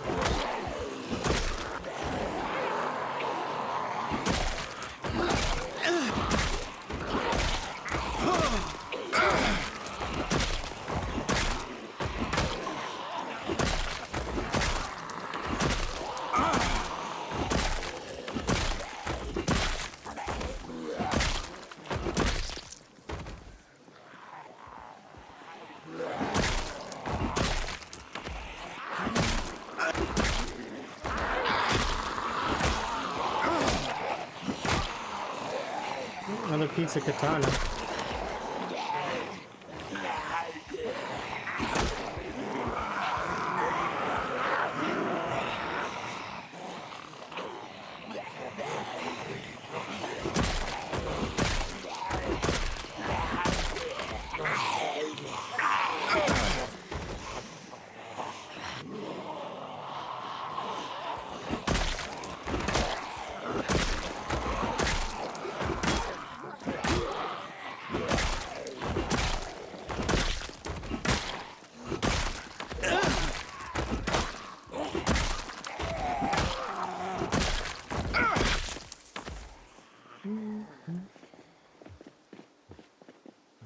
Yeah, it has an airborne strain as well. Yeah, and you can see in the radio and the news that it's not just Kentucky that gets hit. Although like you can change the lore kind of if you want to based on the playthrough a little bit because it's a sandbox game, right? Like for example, in my Z-Bay playthrough, I did a 10-year later playthrough where I altered some of the lore, and in that playthrough specifically, the virus never got out of Knox. Like, it stayed in Kentucky.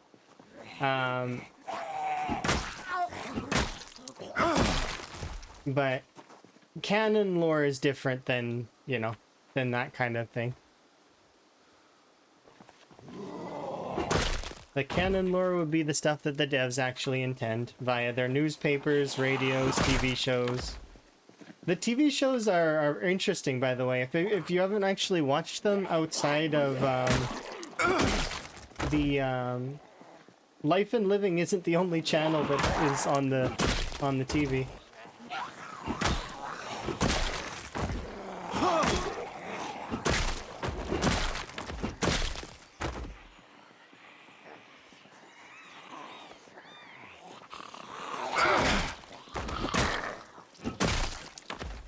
Yeah, and I'm looking forward to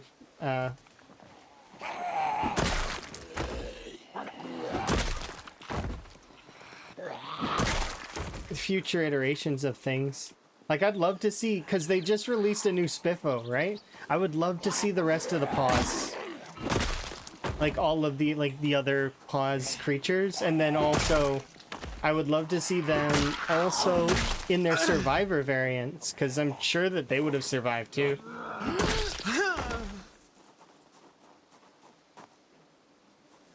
Maybe there could even be a VHS of the people at the movie studio doing a survivor variant of the paws. For fun. Because, I mean, assuming they managed to also survive with the airborne strain, survive the airborne strain.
Misinformation, disbelief, and lack of information. Oh, they do that a lot in the lore.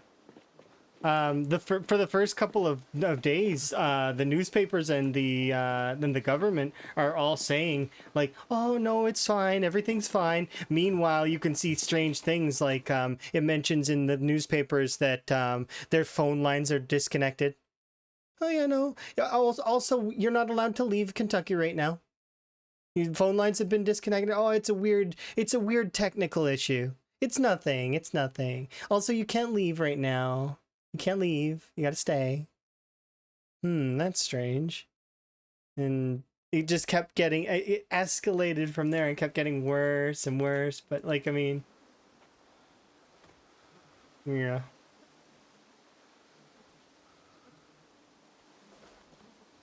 It's just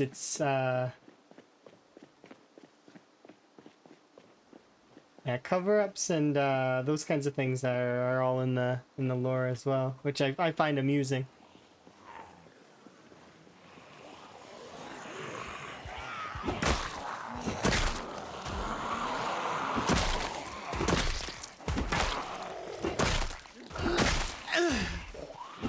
And then there's also little funny little things as well, right? There's a company called Invisible Sledgehammers in this game. Because I found their business card, Invisible Sledgehammer Co.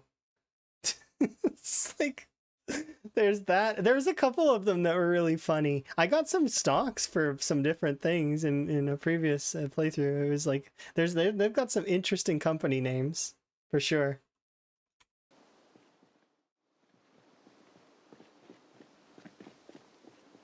Invisible Sledgehammer Co.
You want to be extra careful around windows like that.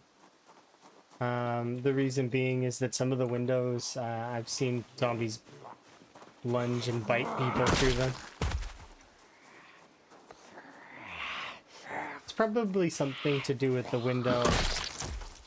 Well, it makes sense that they should be able to do that, but...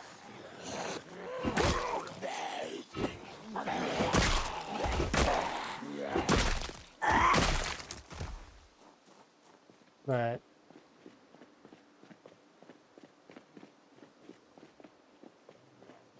it does seem kinda buggy.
I feel like we've been making solid progress on this road.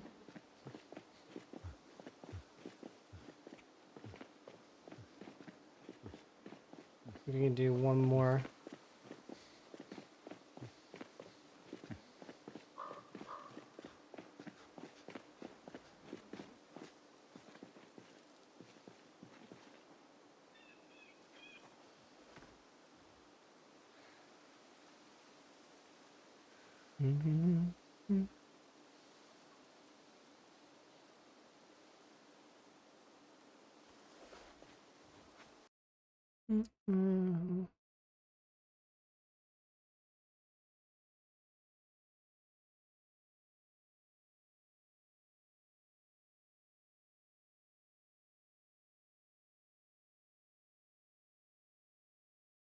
Oh yeah, probably.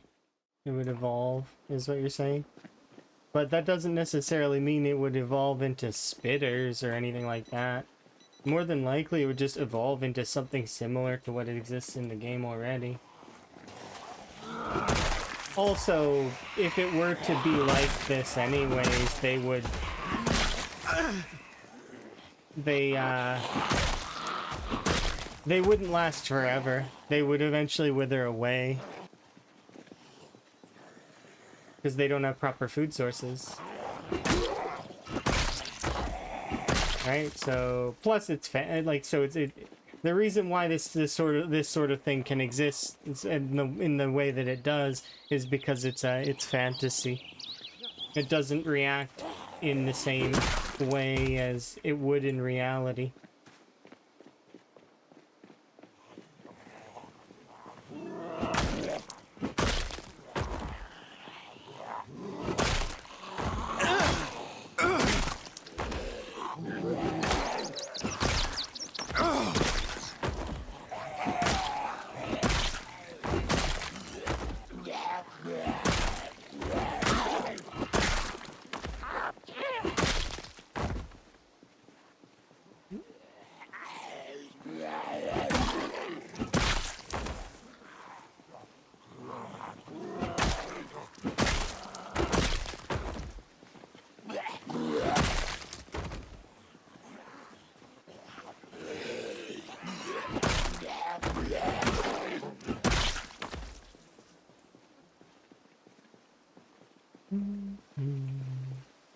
Still kind of cool though. Cool to think about those kinds of things. Not in an overly serious way, but in a, I mean, you know, how could it go?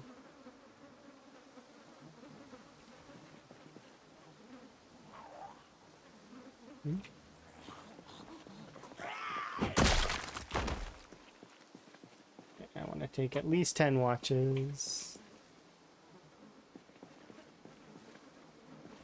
Off of these zombies.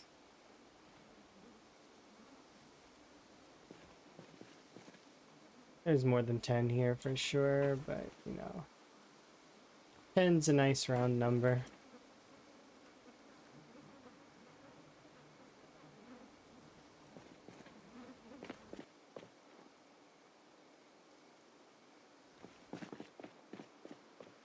Okay, let's head back and we'll probably do something to do with I'm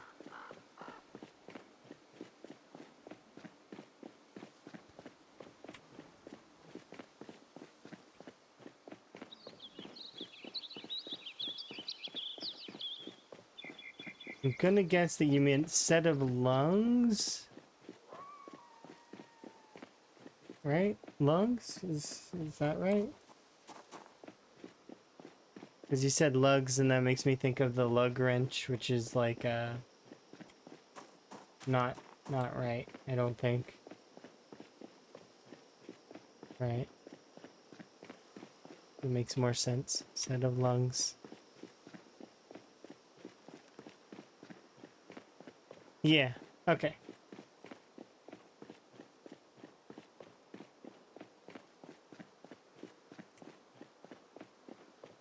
Yeah, things adjust over time and evolve and whatnot. It's the same as Zomboid. If you look at Zomboid in its earlier iterations, it's changed and come a long way. And it looks really good.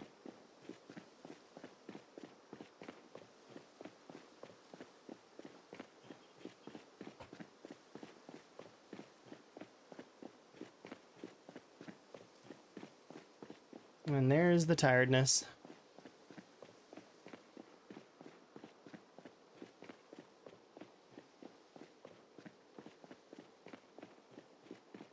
It's good to be strict on yourself a little bit.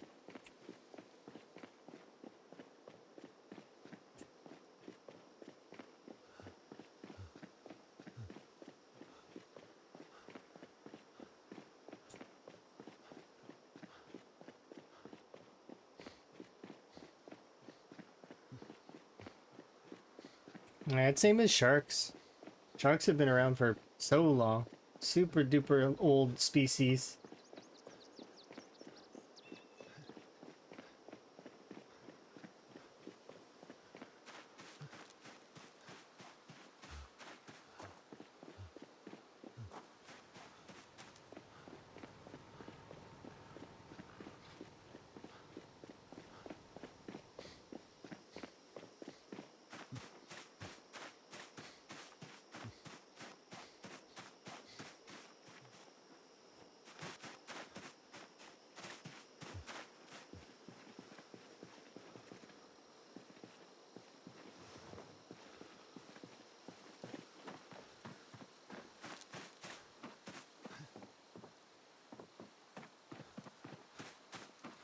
Alright, let's go get some food.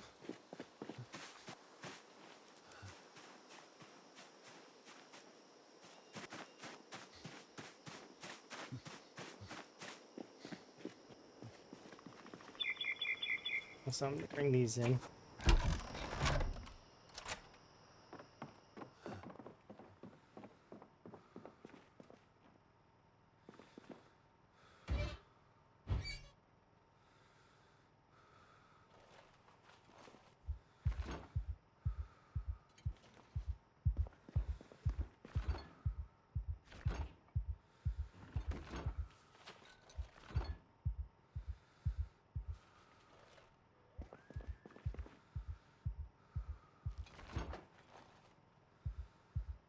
Actually, leave those in frozen. Yeah.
Mhm.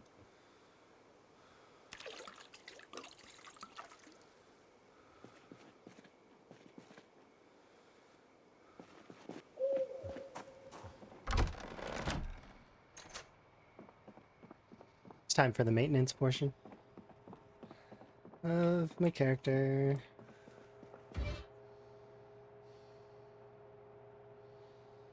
Um,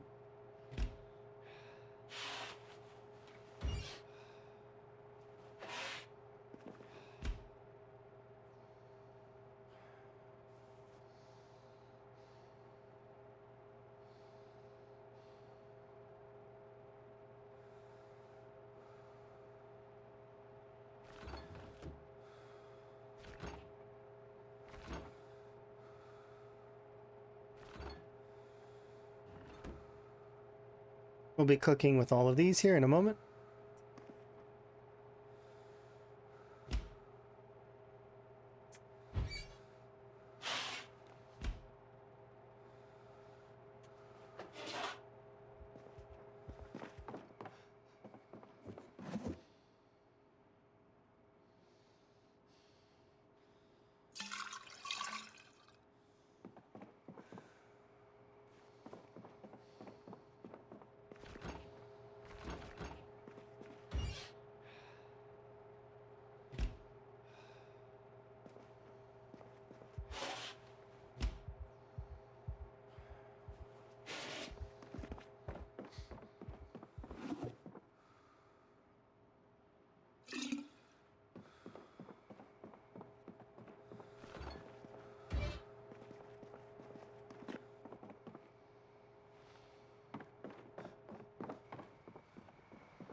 I didn't know you could do it while it was on the ground. I guess it makes sense though, because you can't really move a gas pump or like amphora, and it's basically the same thing.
Last little bit.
One second. I forgot the most important thing.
Oh, one second.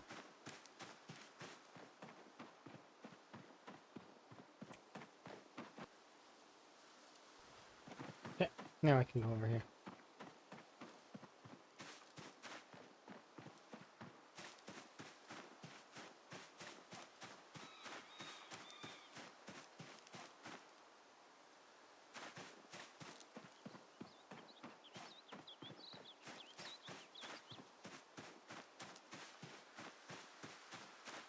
I can't remember what it is that I'm supposed to be looking at the bunny farm, but I know that I need to be there today because we're doing maintenance. So character maintenance day. Gotta make sure that I have enough food, that I don't have to worry about stuff for a little while.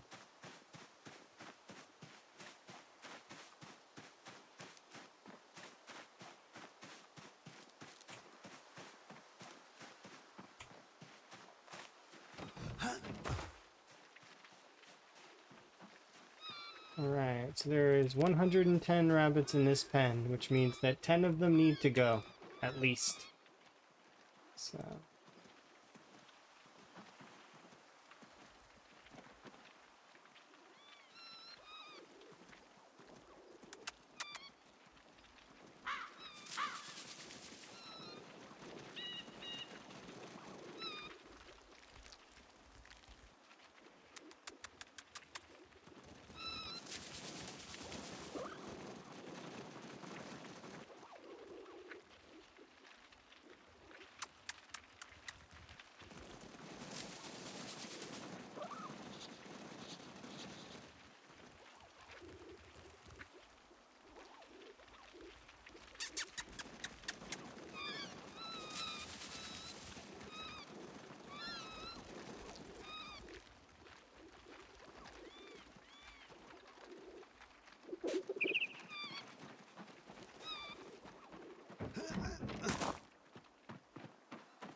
It's too soon to have another baby.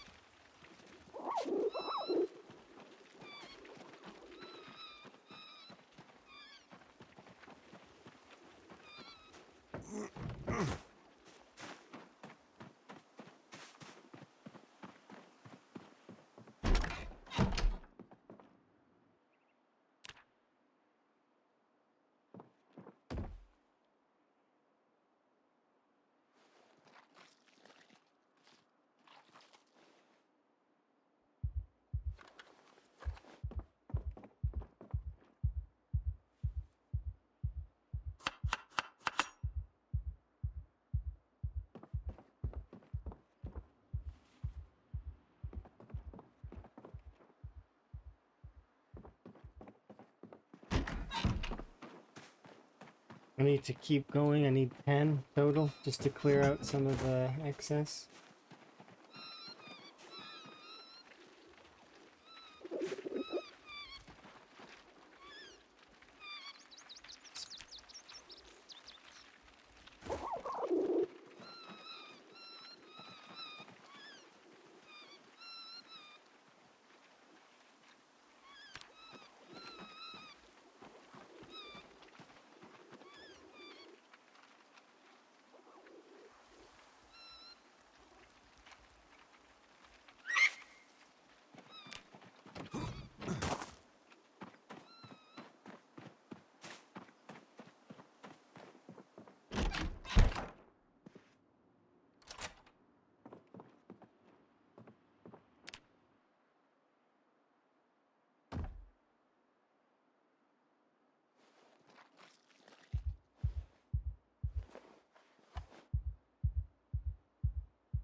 How many left?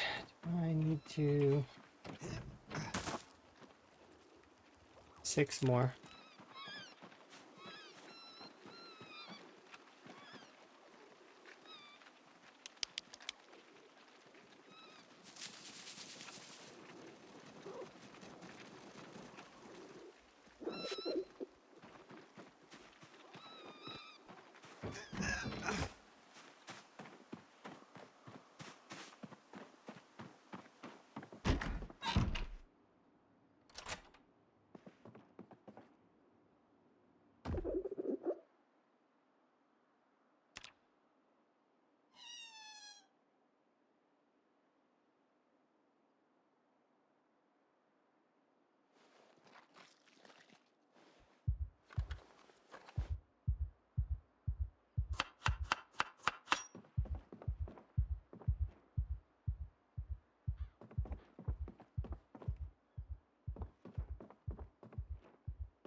Five more.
And a couple more to go, and then we'll finish this off by getting Animal Care 6 as well while we're here.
I hear noises that are zombie noises. I could just be being paranoid, but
okay, back down to 100, which is good.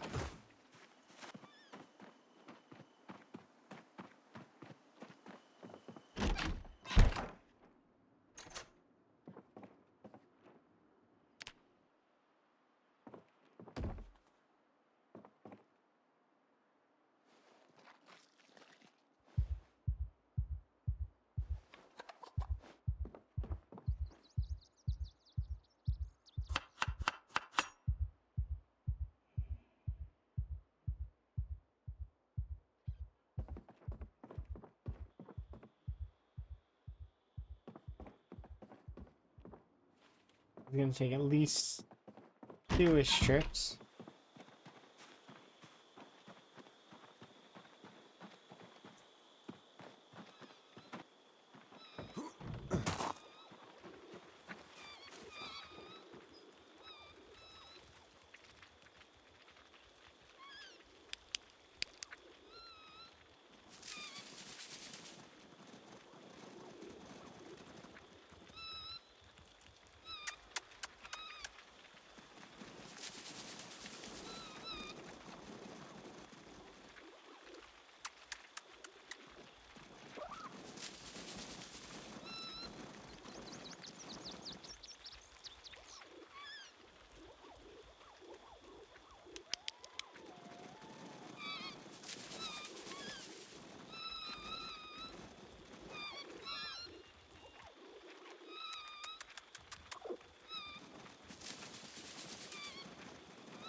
$300 more XP.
Couple more.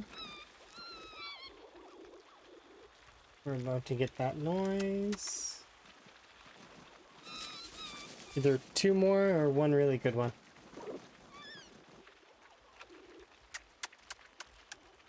Okay, 1 more.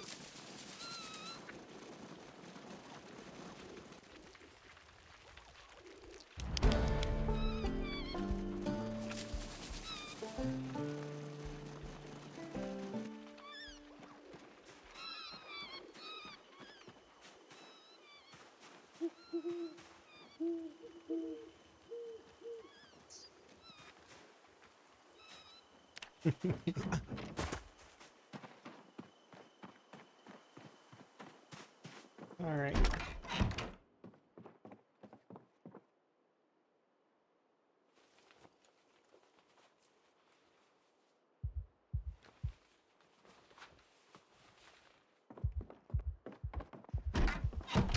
It's gonna take a couple of trips to bring all this stuff home, but we can do it like we can bring the meat home first, throw it in the fridge and freezer.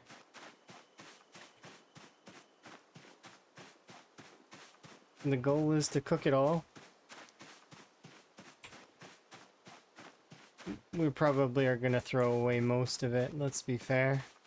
But at least it's worth its cooking XP, as well as its butchering XP, as well as its... There is a sizable portion of tailoring XP over there as well.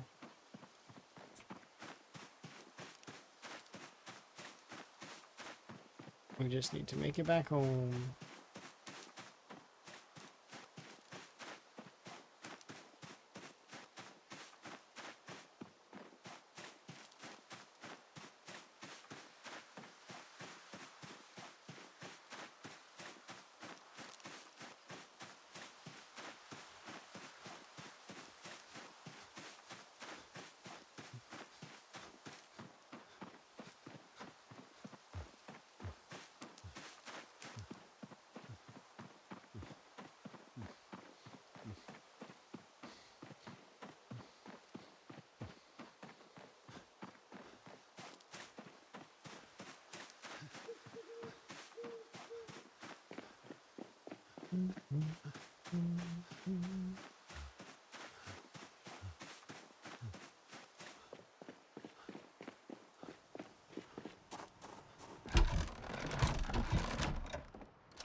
Can you have rabbits and chickens in the same space? Yes, but the chickens need a coop.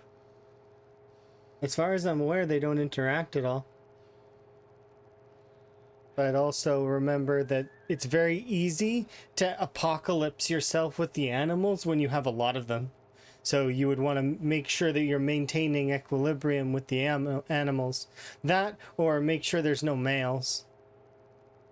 Of course, you're going to want a few males near, like, somewhere, so that you can reintroduce the population if you need to, like as they get sick or, you know, some of them start to die.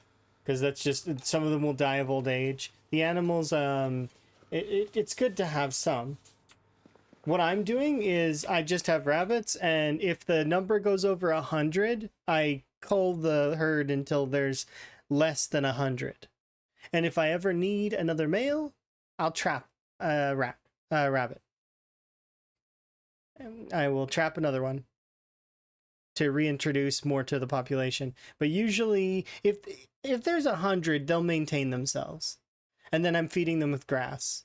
You can do the same with chickens. You can feed them with hay, grass, as far as I'm aware. But that's since I last checked, which I haven't really looked at chickens in a while. I just remember their eggs being really good.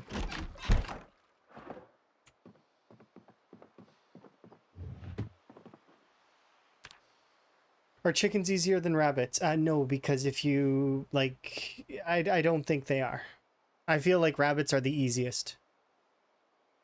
I don't think you need to clean them all the time. I think you only need to clean their coop. But I could be wrong, once again. I don't think you need to pick up the poop. That's a myth. That you have to, if you pick up the poop, that everything's, you know, healthier. It's not, as far as I'm aware. Poop was a junk item up until a certain while ago that didn't do anything. Literally nothing. You couldn't even put it into composters. Now you can put it into composters and it'll turn into compost over time. Of course, on the rat race, that's still going to take 4 weeks to do? Or 12 weeks? I can't remember. It might be 12 weeks. But the thing is that it doesn't matter.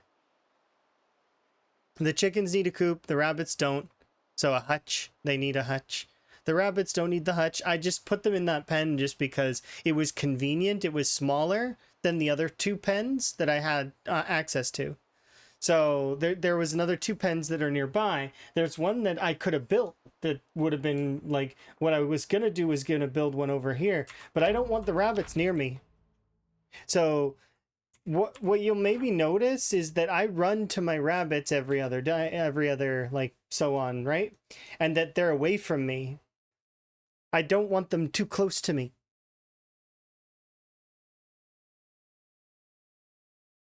I'm not interested in having the rabbits loaded in at all times. That's I don't know if it's helping them or hurting them, but I don't care.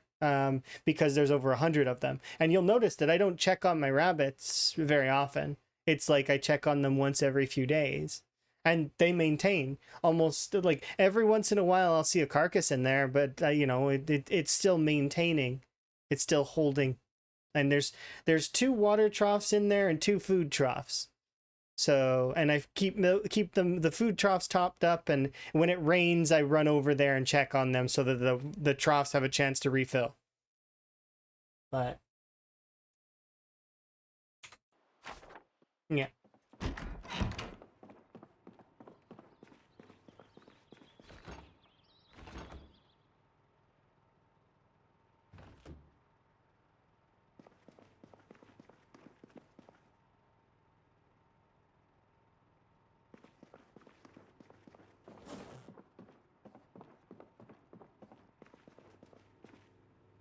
I forgot to check my backpack.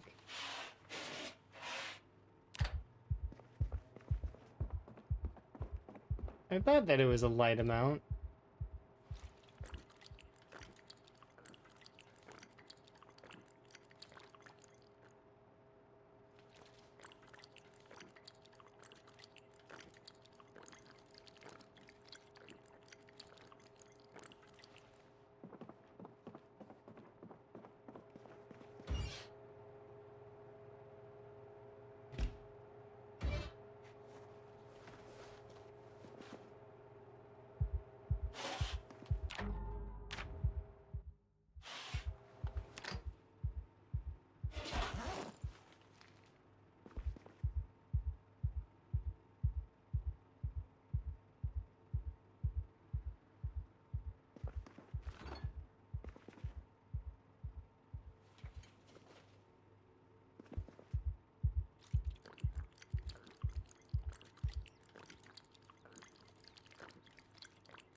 Alright, that was a fairly good maintenance day.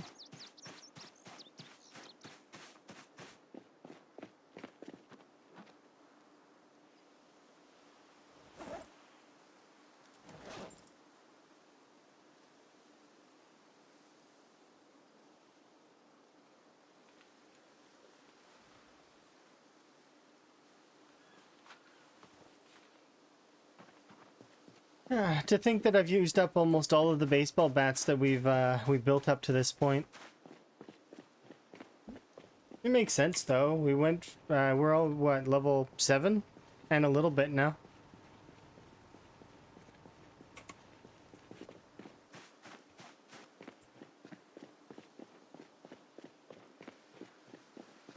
But yeah, out of all of the animals, I feel like rabbits are the best.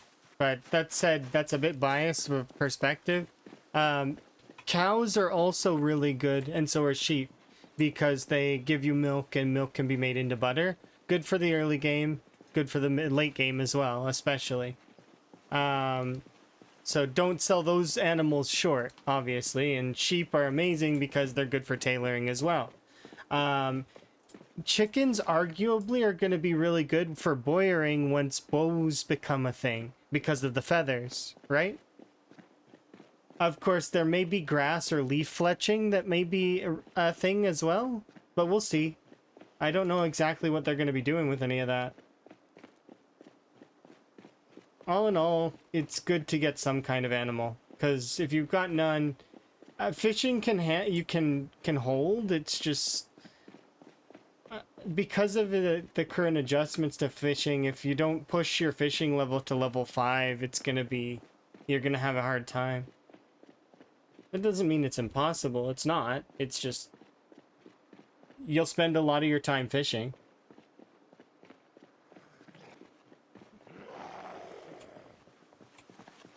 And some people like that. Some people don't, though. Some people miss the fishing of spearing.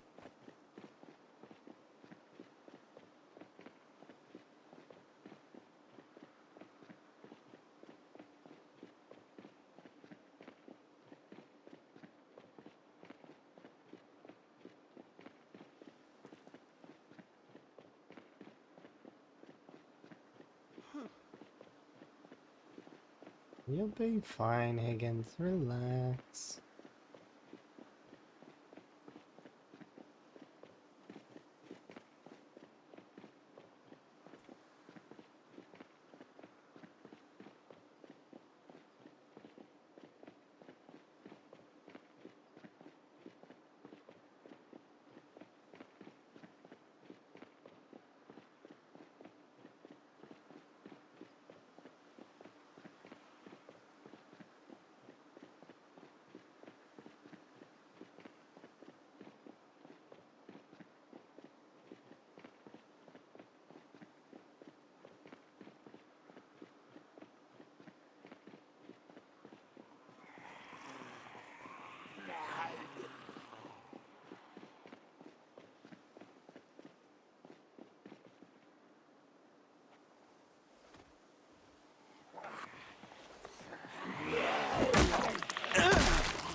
Happy Friday indeed.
There we go.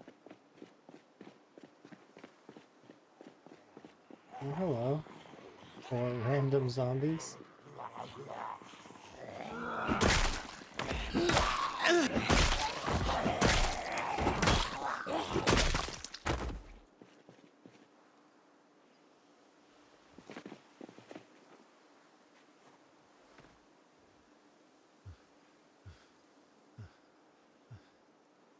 There we go. It is gold. Let's go.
Ooh.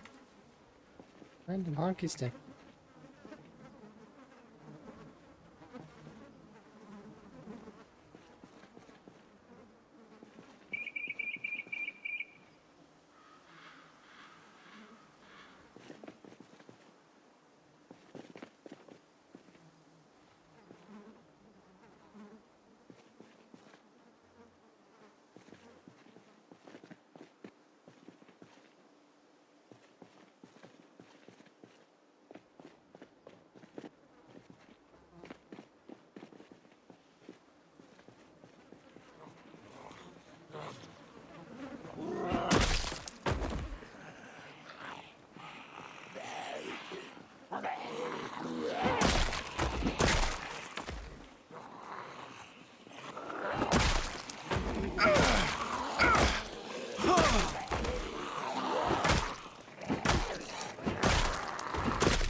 Did I get good at this game? There is a moment a long time ago where things clicked in my head for the game. And I remember exactly when it happened, exactly what I was doing, and then I realized at that moment that it was like, it was my epiphany moment, where suddenly everything clicked. And I hope that moment happens for anyone who plays this game, because it's one of those things that just, everything clicked, it all seemed right, and then I went from surviving 10k kills 6 months to surviving for 2 years plus and over 200k kills. Like it's a nice feeling when you have that moment, and it'll happen for anyone who plays.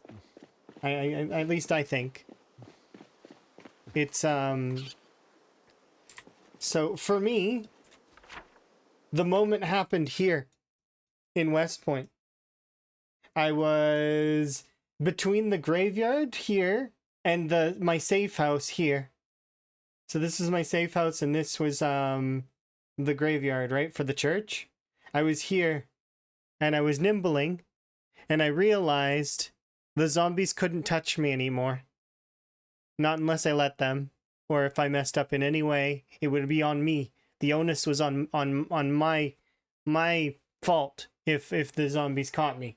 So it was that moment, because I had hit that stage in Nimble where it clicked and the zombies were no longer a problem. They're not that difficult of a threat, so long as you can maintain, don't overdo it, and you're keeping care of your character. And I was maintaining my character well back then, and it was not without chat causing me problems, of course, because we were playing with integration then, and integration was on follows, subscriptions, and a button in chat, so you could push a button and for channel points and call helicopters and jets, which was fun. As well as there were aid drops and stuff that you could call in that was just like, food and medical supplies, although I never really used the medical supplies. I used the food a little bit, but it was more so just to break up the fishing. And also, chat trolled with those drops sometimes, because I remember one time where they dropped one of the crates directly on my campfire, so I couldn't cook food. I had to go and make another campfire, because it was just like right on top. I don't know how they managed to aim that, but it was well played.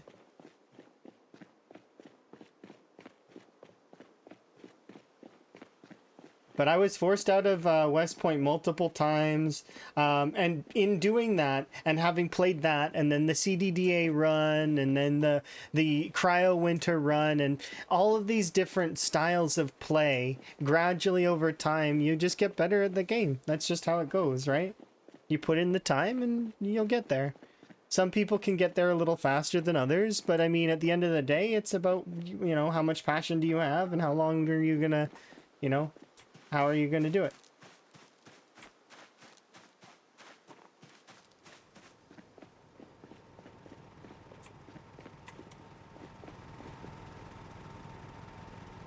Okay, fill and fix you now.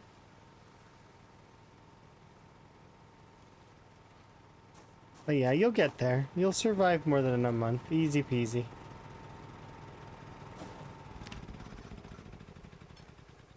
It's just a matter of time.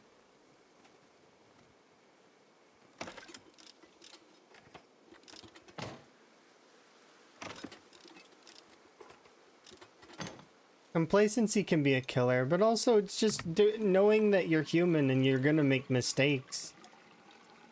Being able to mitigate the mistakes so that they're not fatal is not always the easiest.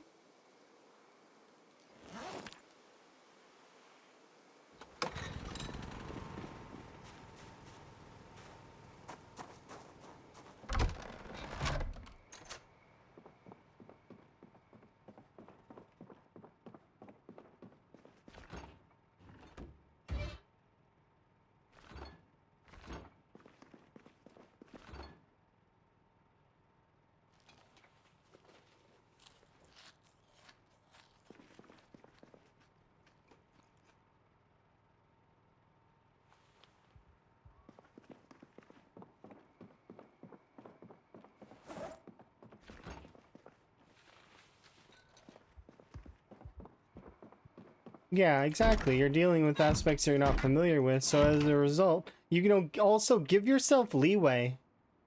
In saying that, like, it's like, don't get down on yourself because you're dying a lot or anything like that. Accept that that's going to happen in the learning, and that you'll get there eventually. Don't worry.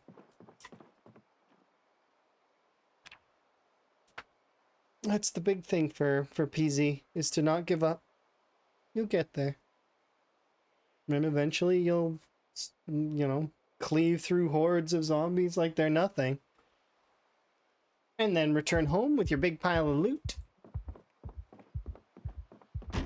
Whatever you prefer in terms of loot, that is. It's like...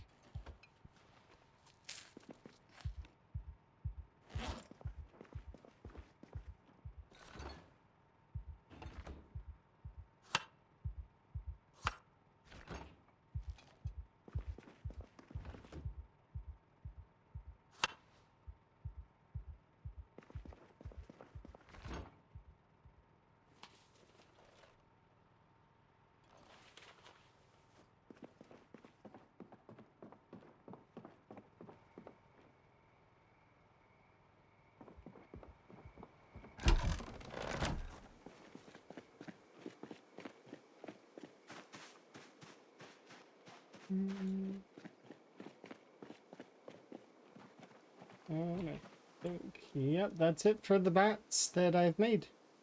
I mean, I can make more. There's still branches here to work with. But that said, we have now officially used up all of the bats that I saved up for a few months.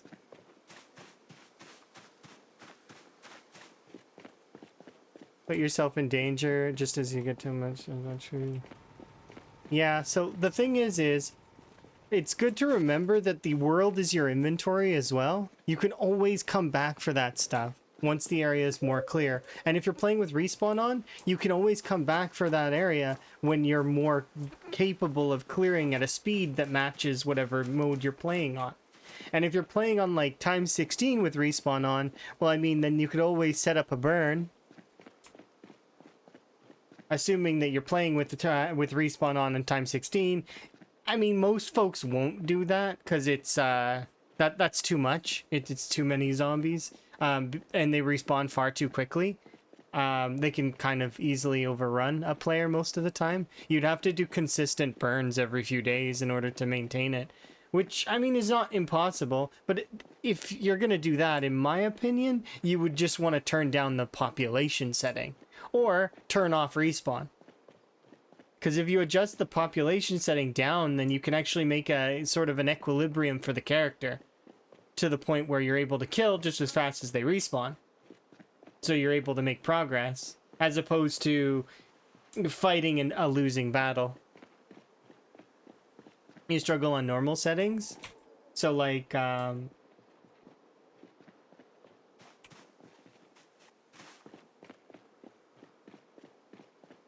I heard a zombie. The, you mean Apocalypse? Yeah, just take it slow. There's no need to rush. Take your time.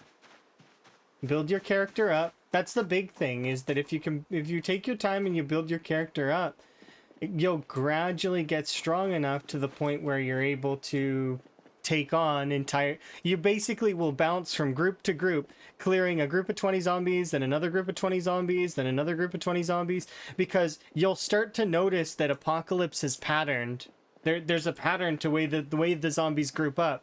They have rally groups, and it becomes sort of easier as time goes on, which it should, because your character's getting stronger as time goes on.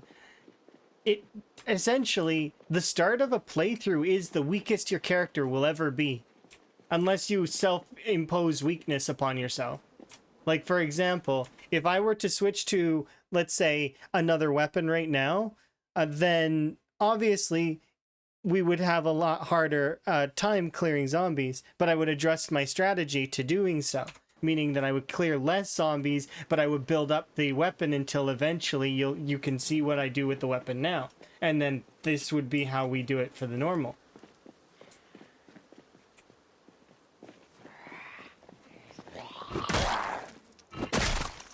Because we weren't able to do this earlier with long blunts, because we had to build them up. They were level 3 at one point, and before that they were even less leveled, right? Because I did short blades for the longest time, because those are my favorite weapons. So, and I did long blunt on Van before, so it's not that I was avoiding it, it's just that I didn't feel it was particularly something I wanted to do. So yeah, I was avoiding it. Now that it's like call myself out.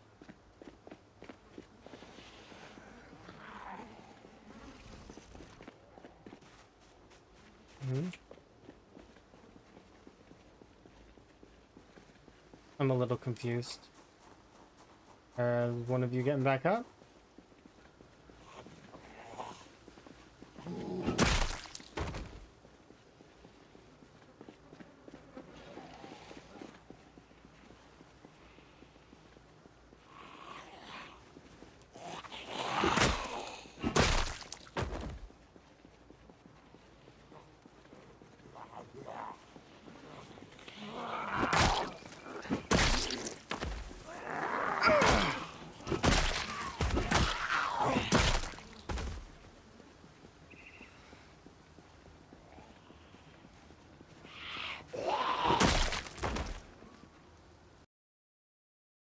You're gonna name your next character Gordon Freeman and do like crowbars? That's fair.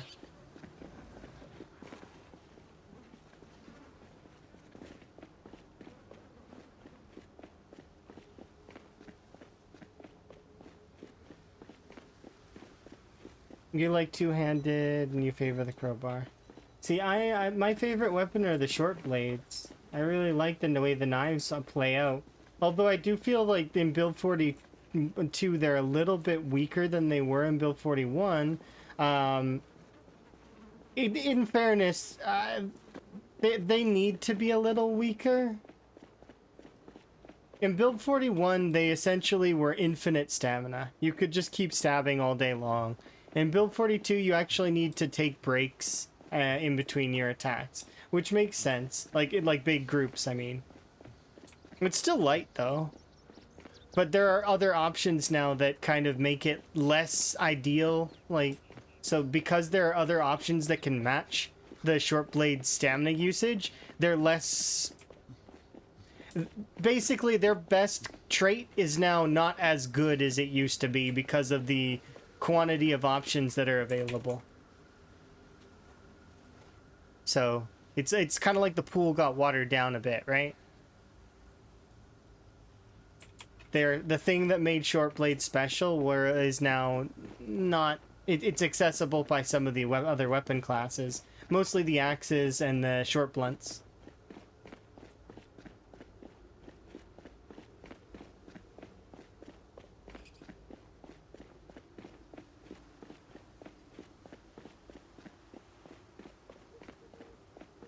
I was gonna have a nice kill day, but you know. At least I went and grabbed that katana. Yeah, after we're done long blunts, though, we're gonna be doing long blades. I've decided when they changed the order of this to be actual alphabetical and they shoved maintenance in the middle. Before, maintenance used to be on the bottom, and spear used to be so spear would be in between maintenance and short blade, right? Yeah, for some reason short blunt was above short blade. Wonder why that was. Anyways, it's now alphabetical. Maybe it's due to another language or something, I'm not sure, but now that this is the way that it is, I'm going from bottom to top to finish these ones, so we'll be doing these. And then after that, I might go down to spear, or I might do short blunt. I haven't decided after I'm done with these ones. And I haven't decided which kind of axe I want to use to level yet. Whether I want to do the stone sickles or I want to do the crude stone axe. Because I like the crude stone axe, it's nice. even though it's not quite as stamina efficient, its range is a little better than the crude stone scythe.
Only 6,000 more XP to go, or so.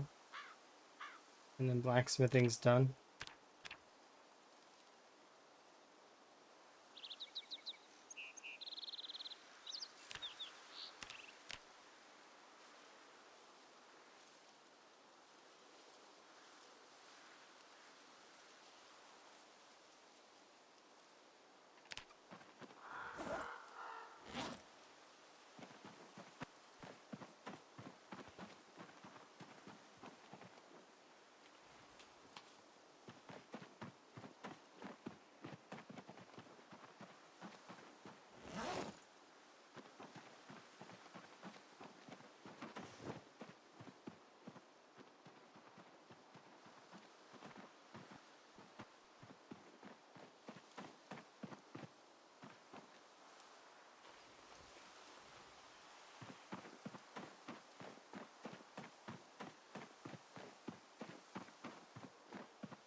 7 branches.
Am I winning? I mean, kind of.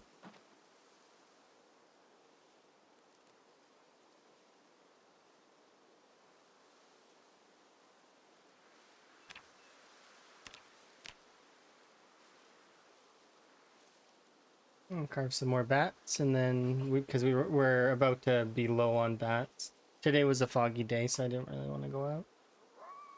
I went out a little bit, but it fogged up to thick soup fog, which is my least favorite kind. I don't mind it for ambience, but it often impedes me when it gets thick and soupy like that. So I'm not able to go and do what I want. I'm forced to kind of take a step back, and then it's at those moments that you're supposed to go and do other things that are not combat related. Or, I mean, you could push through it and just do combat anyways, but there's no need, really. There's so many other things that I can be doing that I might as well be doing those other things too.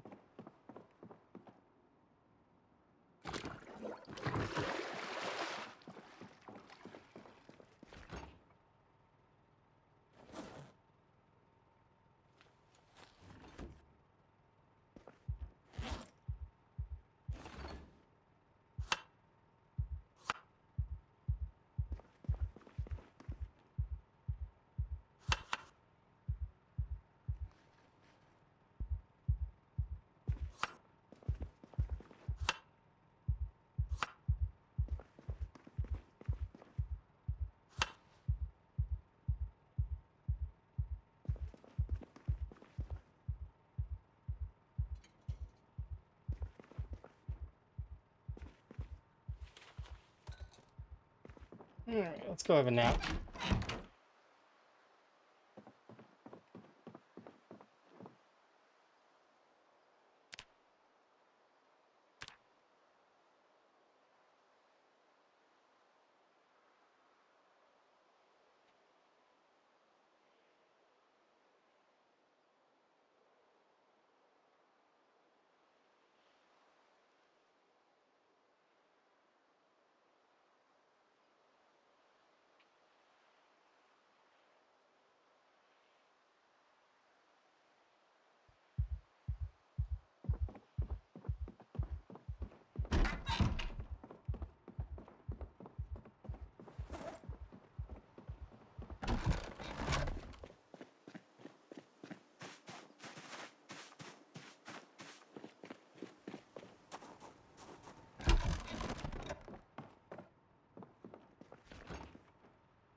Okay, onward.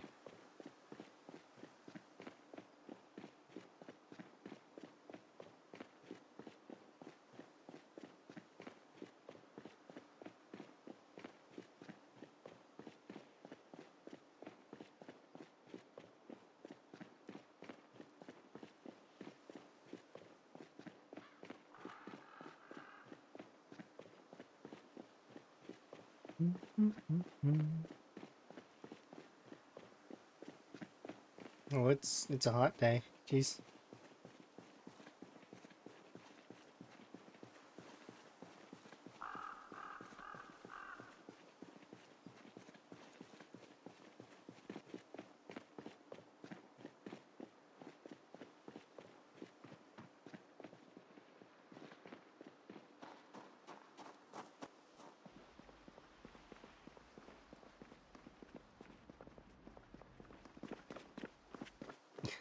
He's such a silly hairdo.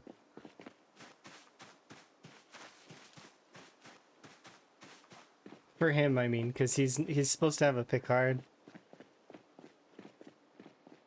It looks weird.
Okay, I can't hear,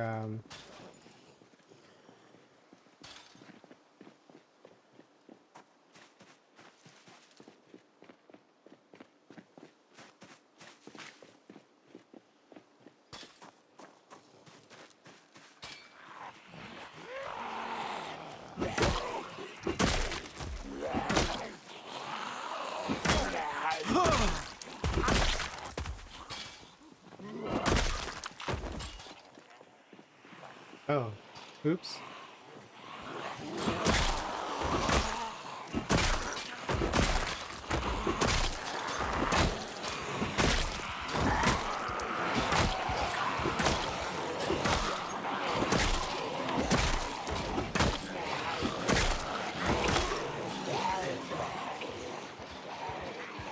What?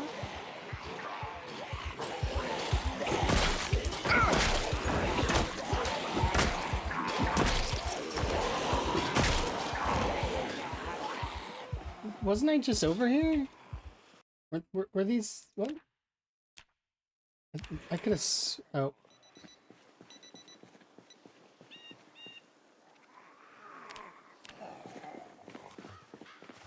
Thanks, Andy. I'm a wee bit confused. I feel like I was just over here and yet... Kill those there.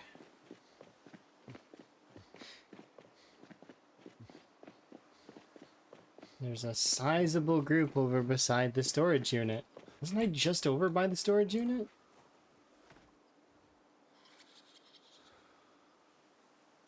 Maybe I wasn't. Maybe I just think I was?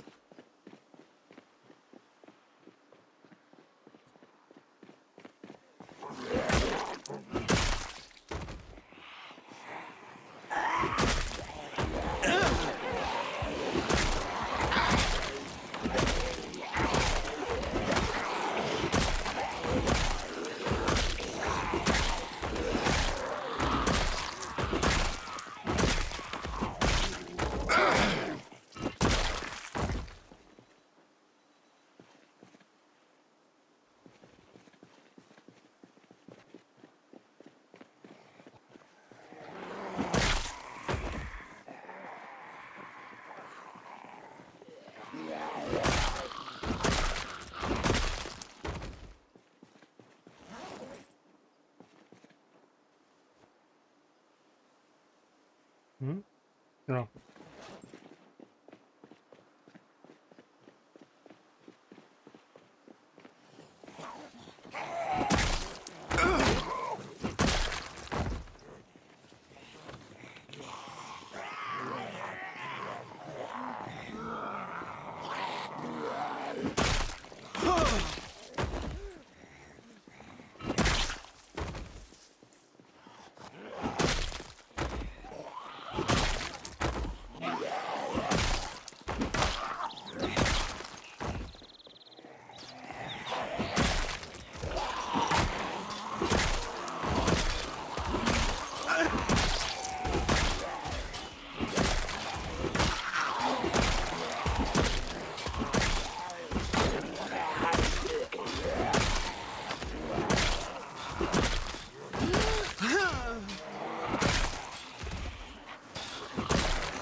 Thanks.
We pulled a lot, huh? Maybe not.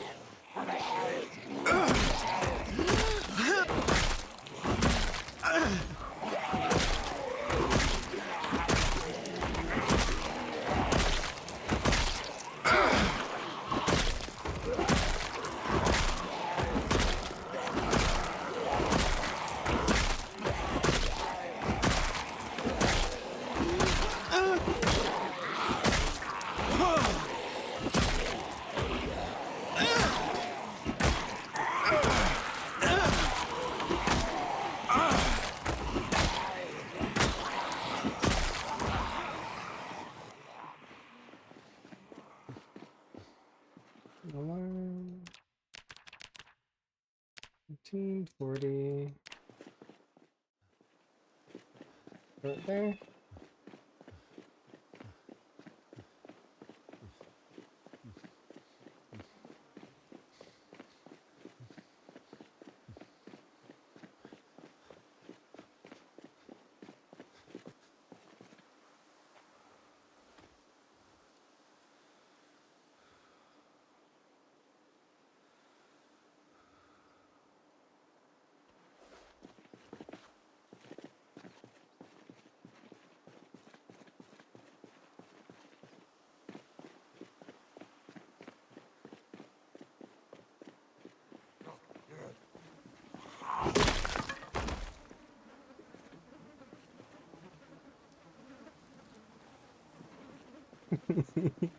I equipped that back because I forgot about it and just like it broke immediately. It's hilarious.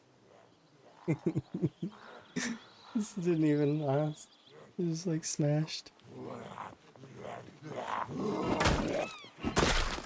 Funny.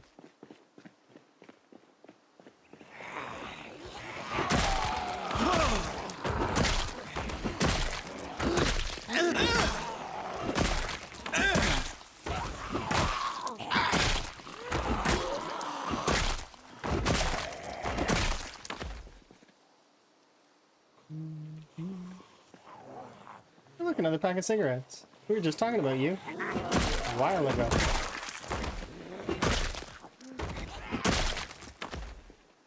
I'm gonna put it in a mailbox so that a smoker can find it.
Are you done banging on the fences?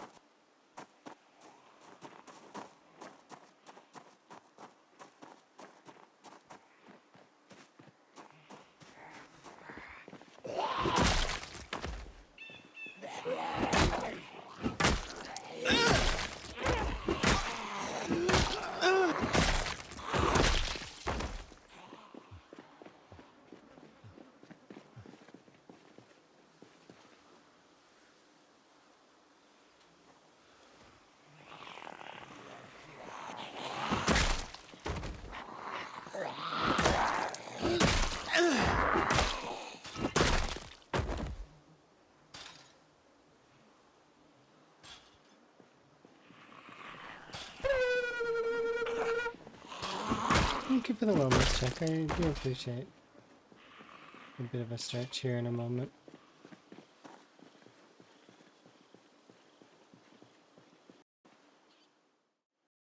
Okay. Stretch.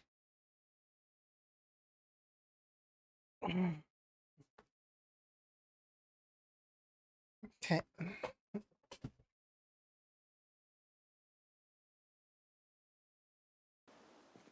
Yeah. Hmm?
Alright, let's head back.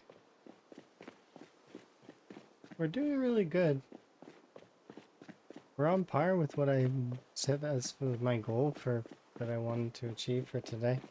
I feel like I'm making good strides.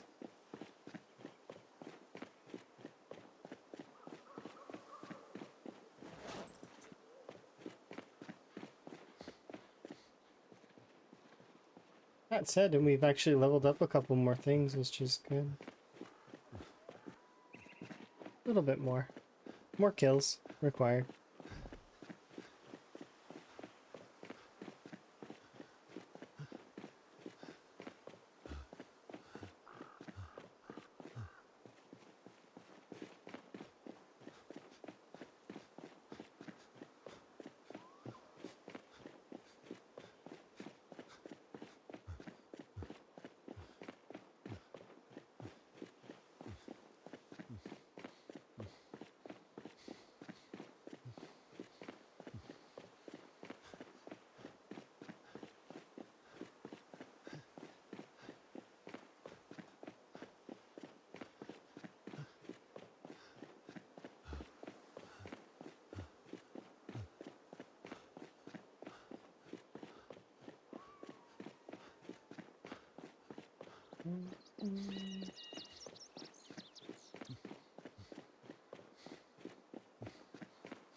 I'm like, why are we sad? It's because of the anxiousness, being agitated.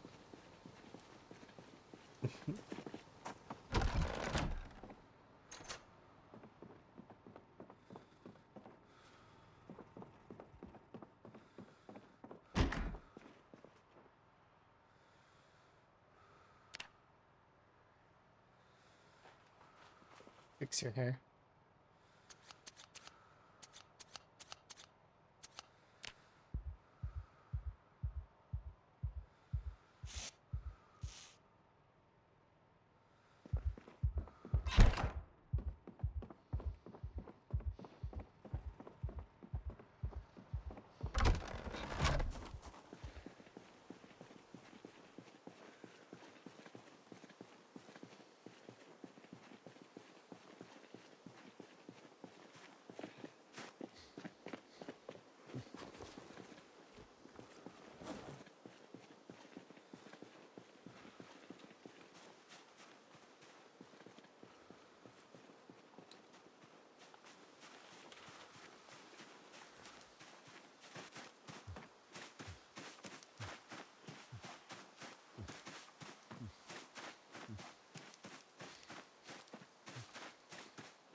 I haven't checked on these ages.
It's so dark. Yeah, I know. I can't see anything, but I need to water the crops.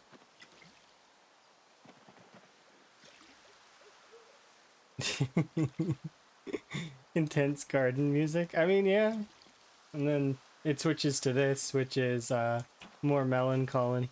But I really like this song.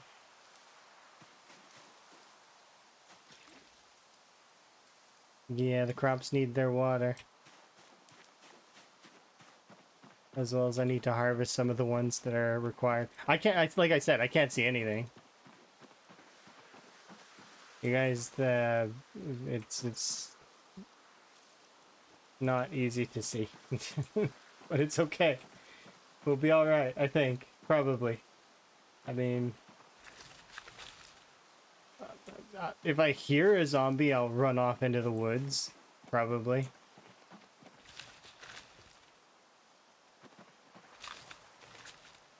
We've seen zombies here before, but, you know... It'll be fine. It's another 40 lemongrass. I should stop collecting lemongrass at this point. Isn't it better for crops to be apart? I mean, it's not relevant. The way that you deal with crops is quantitatively, so if you have a lot of seeds, it's actually easier just to kind of keep them together so that it's faster to water them than to space them out and then have to walk the extra distance, right? Yes, you're right, though, with disease, kind of. However, there's a new mechanics that kind of will help out. I'm sure you noticed that I have lemongrass, what seems like randomly placed around, but it's not. The reason why the lemongrass was placed in the way that it was is because the lemongrass was adjacent to other crops, and the lemongrass will protect the other crops, kind of. So it, like, helps them. So, that said, adjacency, yes, crops can spread disease, but it's usually not fast enough to matter unless you, like, so I can either choose to pull it out of the ground or cure it, and most of the time it's not relevant to cure it, so I just get rid of it.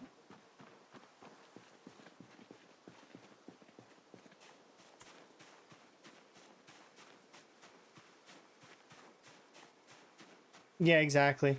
So like you can do adjacency. You can. The old method was it was like a checkerboard pattern almost, but no, you don't need to do that. You've never needed to do that with farming, really. You can kind of outweigh it with quantity.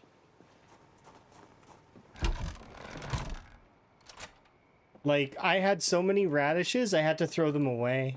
There's just too many radishes. They went bad. I still have some of the leftover lettuce, cabbages though. But not enough to last through like winter or anything, but I'm not trying to have the cabbages last through winter. The it is locked. Okay, good. The things that last me through winter are the rabbits.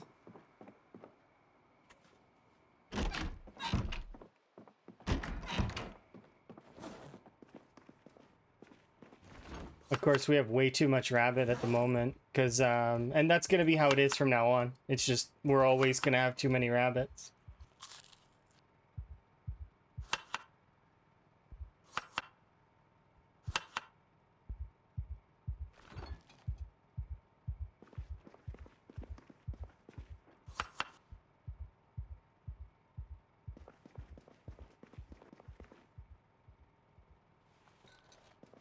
Let's see, the rabbit meat's going bad.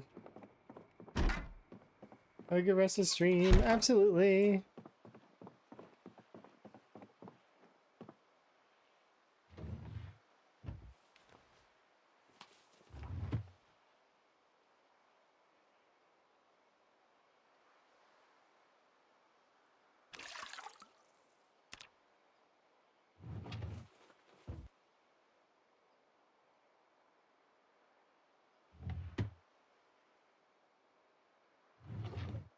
A little cider before bed.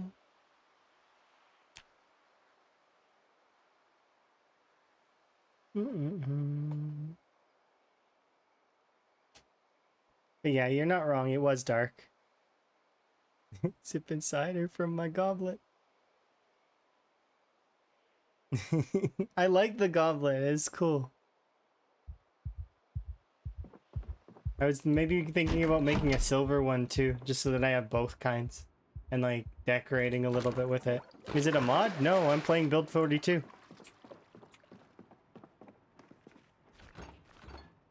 It's not a mod.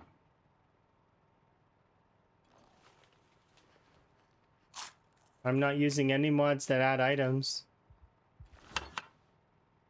I made it through blacksmithing, yeah.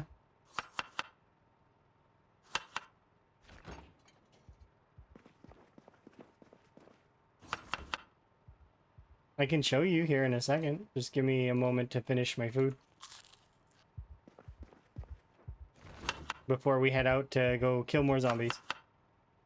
Because I'm trying to get to a kill goal right now. You haven't seen anything from Build 42? Oh, Build 42 had so many cool things. The first thing that I bet you'd be excited about if you like goblets is that they added functional D&D dice. So not only are there dice in the game, but they actually function and you can actually roll them. So yeah, so there's that. Yeah, it's fun. And there's also, if there's a deck of, you know, the deck of playing cards that used to exist, well, it still exists obviously, but you can now choose a card. So you can like pick a card with the deck of cards.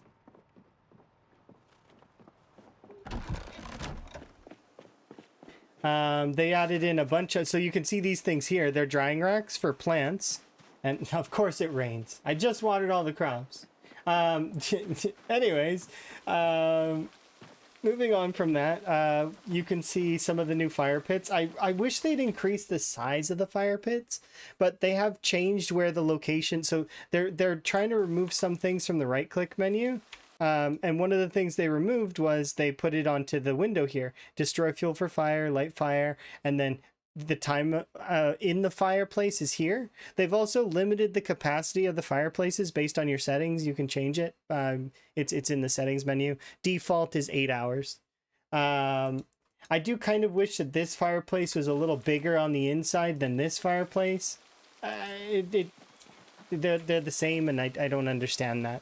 Especially given that this fireplace is a masonry fireplace. But once again, these are little nitpicks. Blacksmithing starts you out with this here. This is the primitive forge made with like rocks essentially. I don't have the primitive furnace, but the primitive furnace exists. There's a whole menu here for building. And this is, where is the primitive furnace? The primitive furnace looks like this. Yeah, they changed all this stuff. So normally everybody's menus look like this. Just one second, like this. This is what you'll see that their menus look like. I choose to click this button here and see them as pictures because I know what levels take to get to what, and I'm good. So it's fine to be pictures for me. That said, there's a bunch of stuff here. This is the furnace, so it's got its own crafting interface where you can smelt down ores, and then with the simple furnace and above you can make an anvil, which lets you cast for the better better blacksmithing, preferably once you get to the advanced ones, advanced forge and the advanced furnace, so that you can do steel. And this is how I made the goblet, as well as my golden spoon that I've been eating my food with. Also, half the pans that you've seen there, I forged myself, because that's something you can do. Lots of forging, you can customize, basically, like, you know, make your own stuff. It's useful. As well as there's armors too you can make, like metal armors that will make you a lot tankier against the zombies. Harder for them to get you. They can still get you, but it takes like a lot more effort on their part now if you're fully decked out in armor. I only would wear that armor in tight quarters. So like if I were just going to go raid the prison, for example, or if I was going to go to Hogwallow military base, I would armor up for those kinds of places just because they're kind of tight quarters. You never know, a zombie could kind of get you on a flank, right? So that's the crafting stations there. There's also the loom where you can actually make burlap, which lets you make sacks, as well as cloths, which lets you make sheets. So you can actually make your own sheets now. You can pick your own thread from rags and denim. So denim no longer is just the middle awkward, worse fabric patches. It's now thread, so you can make thread from denim, and leather's still considered one of the better ones, and there's a whole process you can do for leather making now, which is pretty cool. It involves the softening beam to get rid of the fur and to soften the material. Then you've got to tan it here in the tanning bucket, and after you're done tanning it, you throw it in here to dry on these racks. And if it's too cold, they won't properly load. See?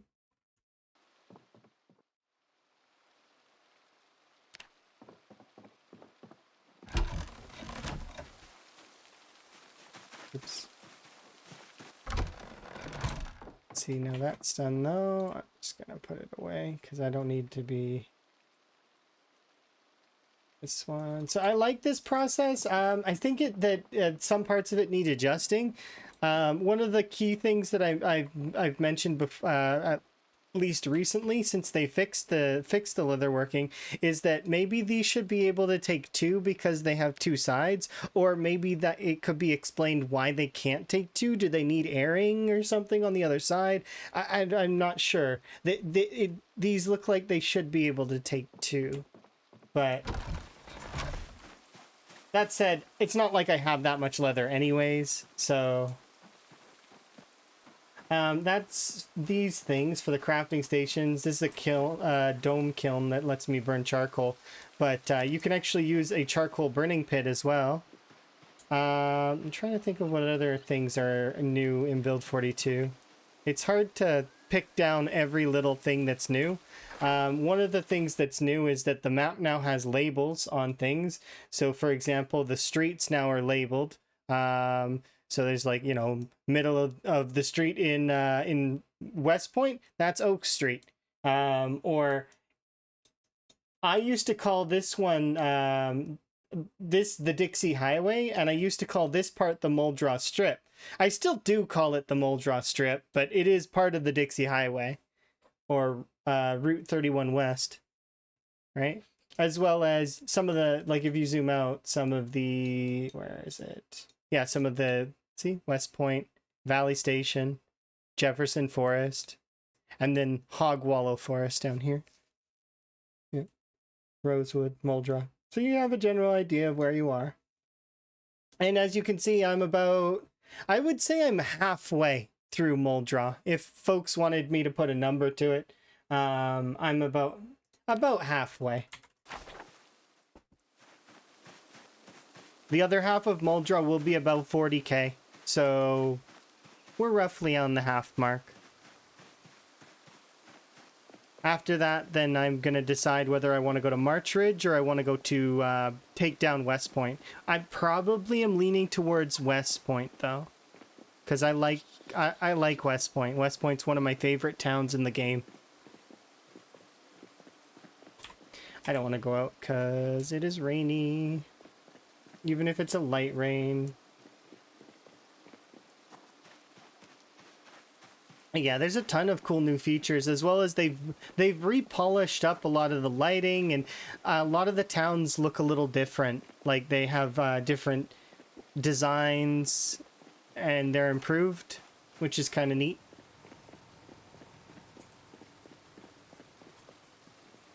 West Point is in the officer school. No, West Point is in the town.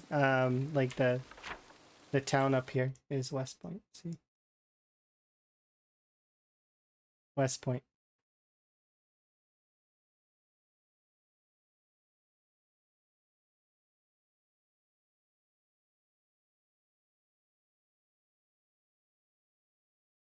Is there not a military base there? Not that I'm aware of. I know there's a military base in March Ridge. It's over here. The military bunker. It's like here, isn't it? Behind the school. And then the other one is the Hogwallow military facility. That one goes down deep because they've added in basements, and this is one of the biggest basements in the game. It is scary down there. Oof.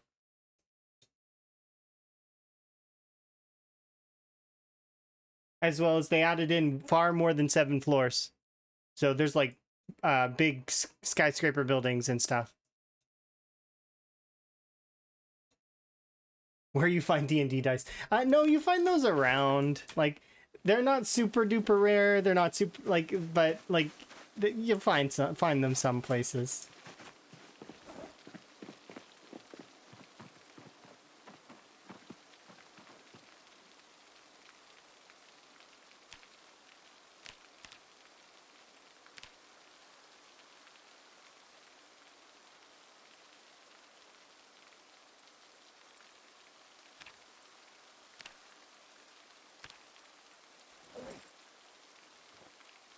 I need to go and make more trees into charcoal.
There we go.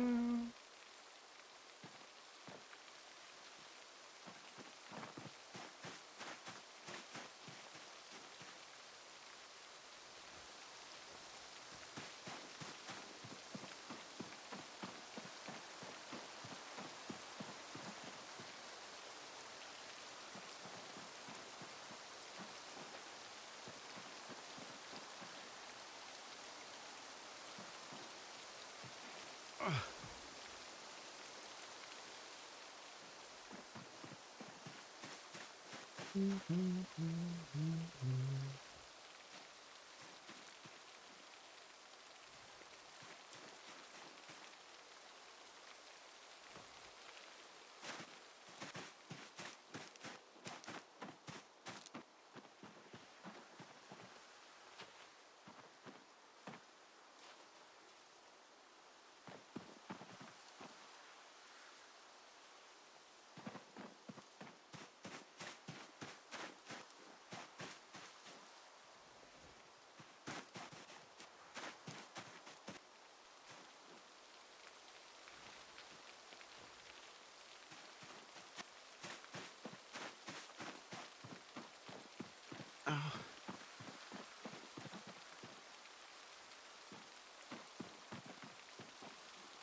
think that's everything.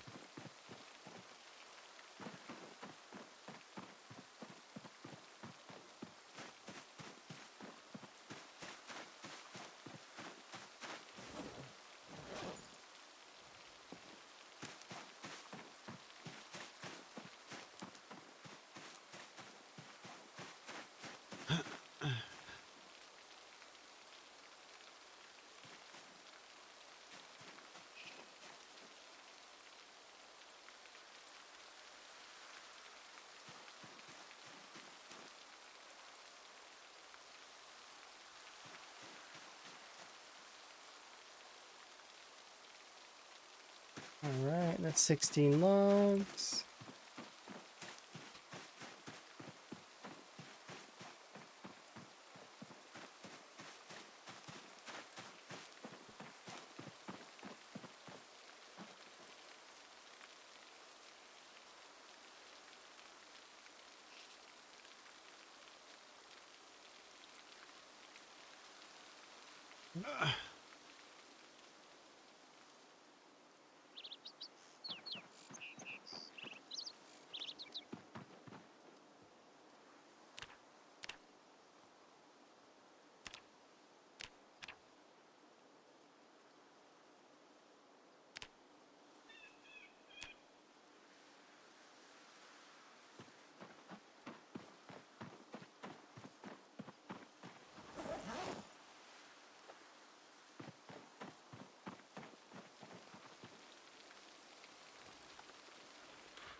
And we're 1/3 through blacksmithing almost.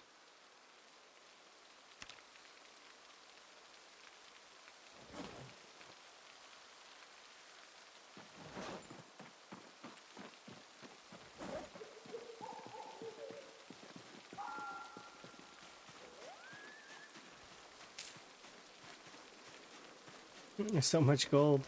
Yeah, that's normal. It's not even all that much because I've thrown away so much as well. Because I just didn't bother picking it up. Because it's just too much. Too much to pick up all the time. If I'm lugging it all back here, it'd take me years in game to do that. There's still quite a lot of gold out there too. And you're gonna watch me delete like 40 cuts of rabbit right now. Because I can't. There's just too much.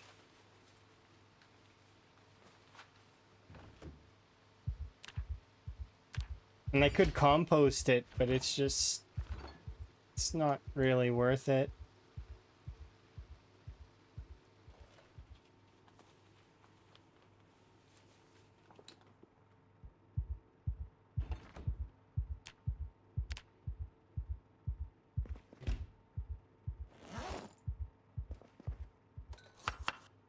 The big reason why we did it in the first place was to control our rabbit population, because our rabbits were a little bit over the top. Oh, whatever. It's fine.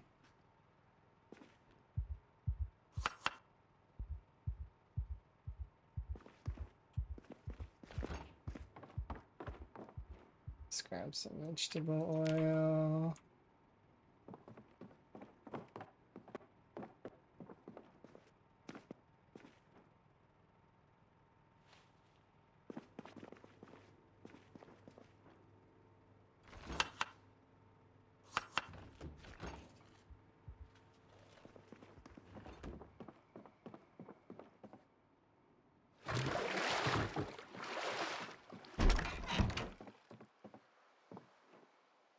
Okay, if it's still raining tomorrow, I'll cart back those bones and we'll do a little bit of leather making and a little bit of tailoring. And then I'll finish the in-game day off with some blacksmithing. But hopefully, we'll see. If it's not raining, we'll head out and kill some more zombies.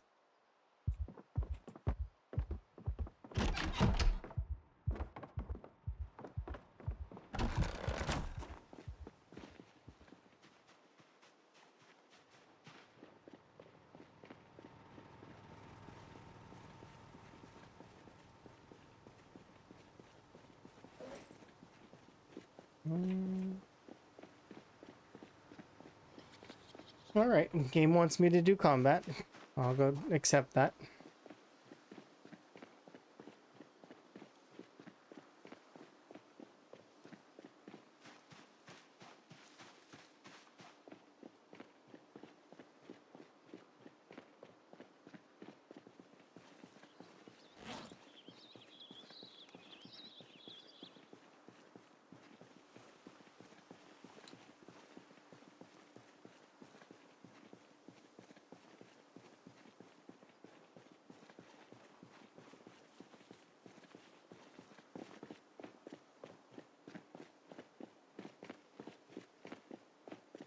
Hello.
All right. Let's begin.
Is that you speeding up whenever you rest slash craft? Oh, what do you mean? Oh yeah, I press the F keys.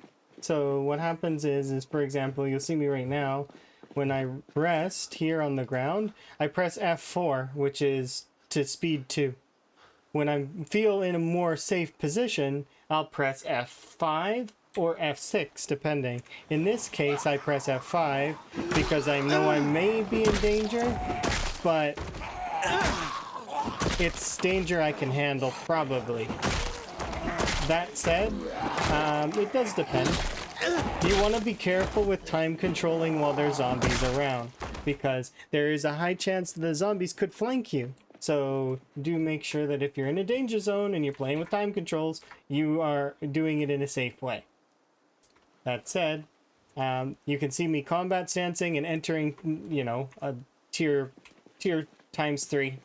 And then I relax a little bit once my character's got their muscle strain goes back down.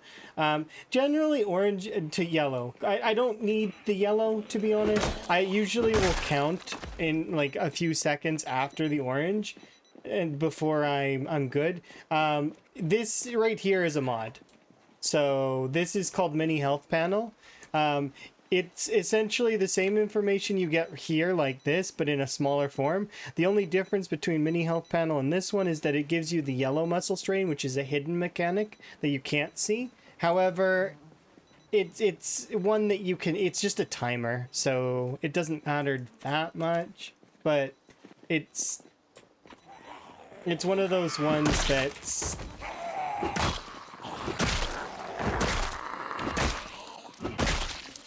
Yeah, so I just ignore the yellow.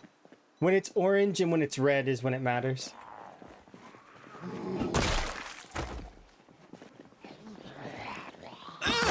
It'll also directly affect your damage. So that's build 42's muscle strain mechanic. It'll affect your damage, and damage affects your XP gains. So if your arms are red, you're getting no XP.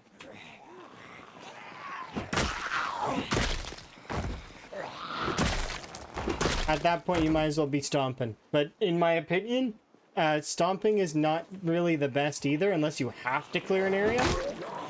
Because you're not getting anything for stomping.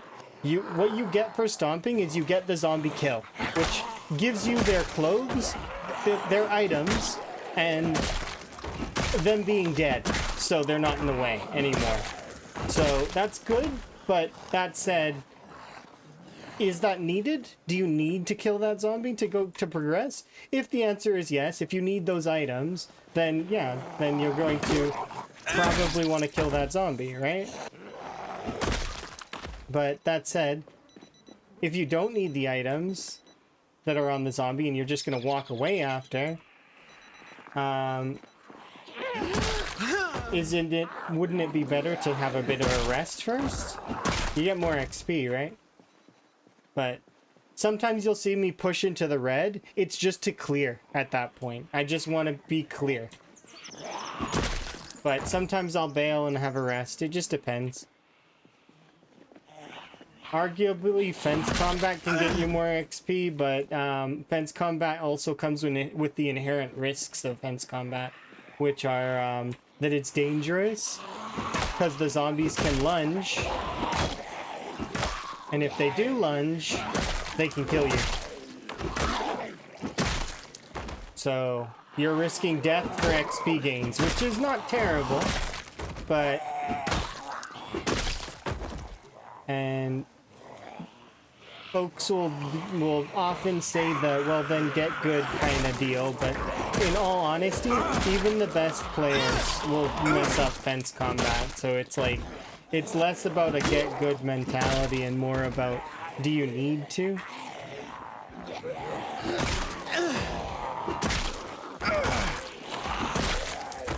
This character hasn't done very much fence combat, if you can even really call it that. Because the last character I played got to about 1,000 kills and died of fence combat. So I was like, you know what? I'm not doing that anymore.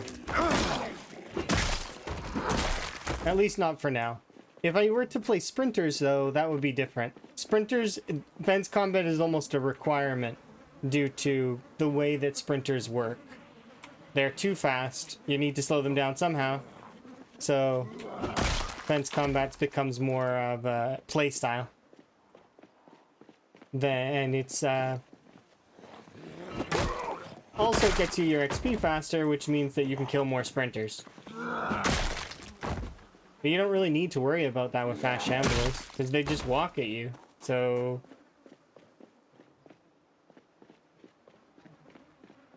you can kind of just take it slow, take it easy, don't need to rush. But yeah, muscle strain is a headache early game. Mid game, it's like... But eventually you can get to a point where it's like build 41. Kind of.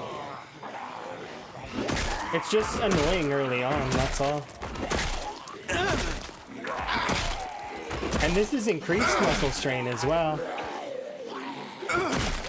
The worst the muscle strain I've ever put it up to is ×5, by the way, and ×5 is terrible.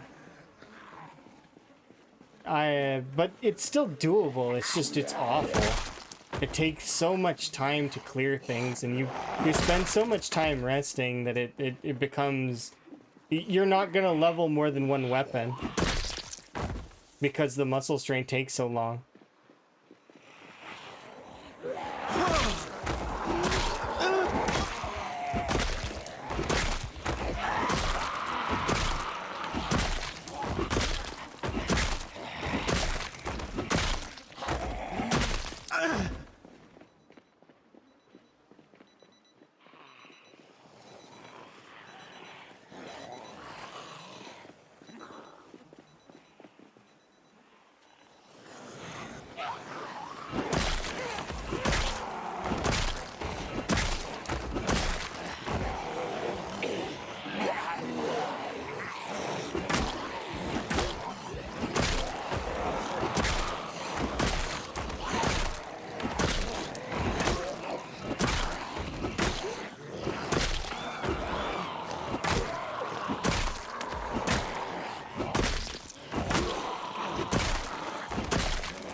like, see, now I'm gonna take a bit of a break. Both my stamina and my muscle strain are at a point where it's good to take a break.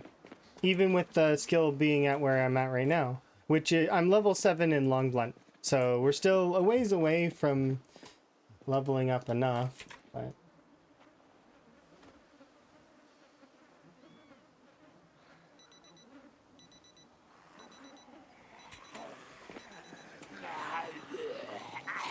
we did put a fair amount of XP into long blunt today. We went from level 6 to level 7, so I feel like we're doing pretty good. And today we were at 37,000-ish, and my goal is to end at 40k minimum, which for today, that was my goal.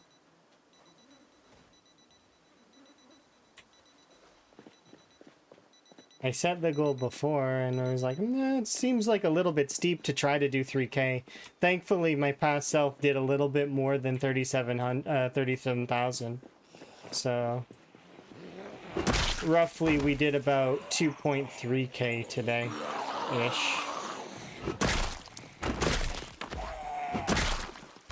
Which isn't bad. That's not a bad day.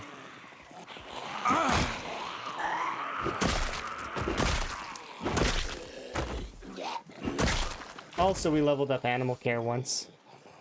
You wonder if people still play Build 41? They do. And I can tell you with confidence that they do because Build 41 still has multiplayer. So lots of people still play Build 41 and lots of people still play it single player.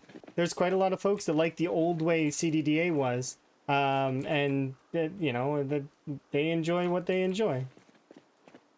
There's some folks that like the old skills. They like the old weapons. They like the way that things were. And there's gonna be, you know, there's at least something that's good about Indie Stone is that they always have those old builds there so you can go and play them. Same as Minecraft. So if you like the old build, go and play the old build. Nobody's gonna judge you on it. It's a sandbox game anyway. It's like we always say, right? You can go and enjoy the old build.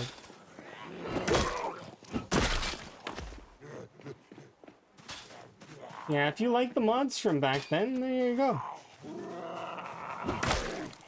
I do miss craftable headgear. I really do.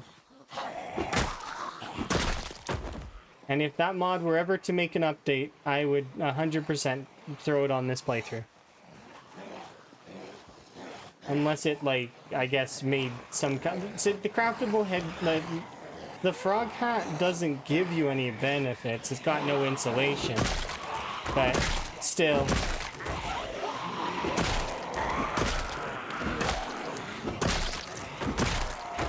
Yeah, I miss my frog hat.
Ooh.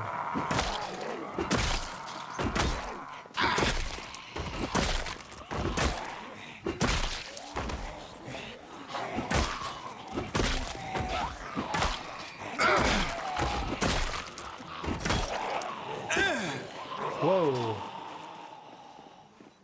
What did I do there?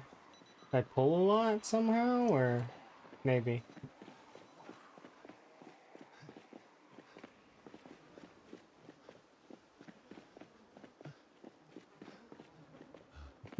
It's a mess.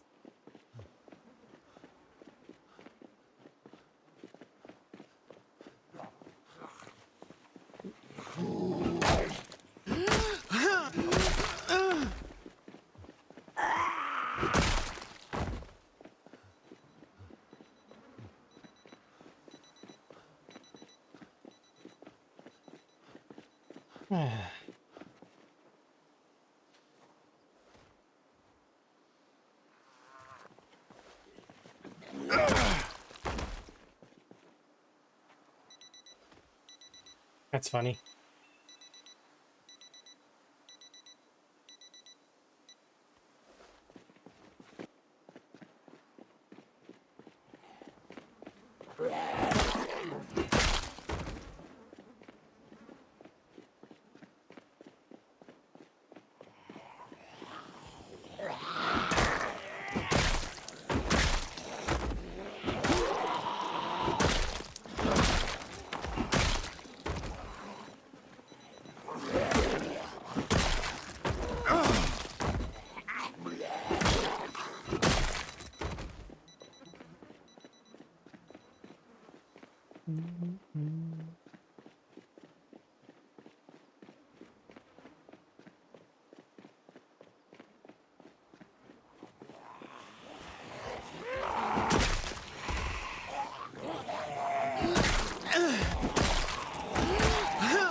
Got quite a bit of natural camouflage here. Not the best fighting place for me. They've got advantage. I don't know. I like that. Right, zombie? You know you got advantage over there. How am I supposed to see when there's like so many colors all over the ground?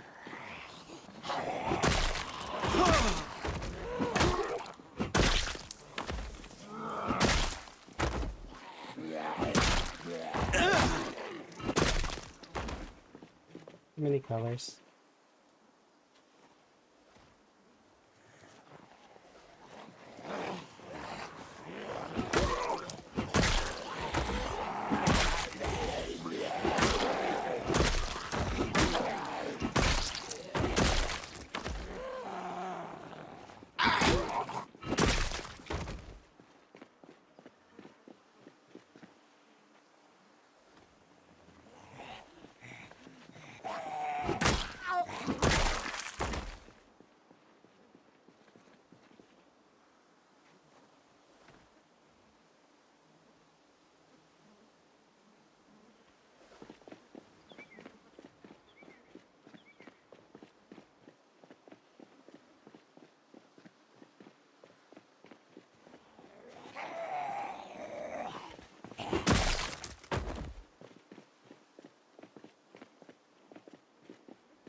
$40K.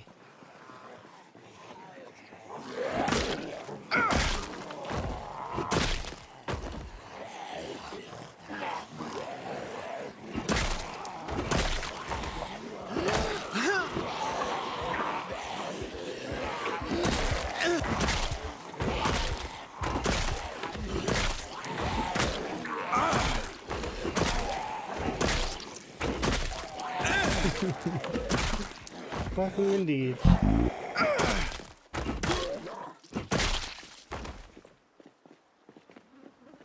Thank you for the subscription. I do very much appreciate it.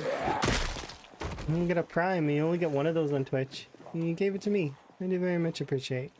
Enjoy your ad for viewing as well as frog emotes.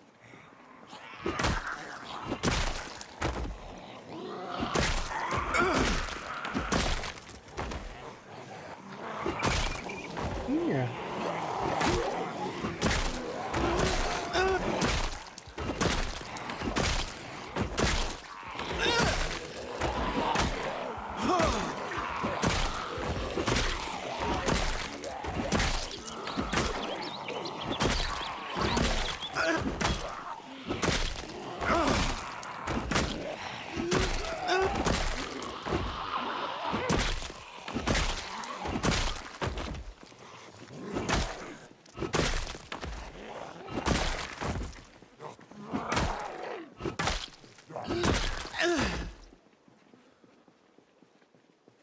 Alright.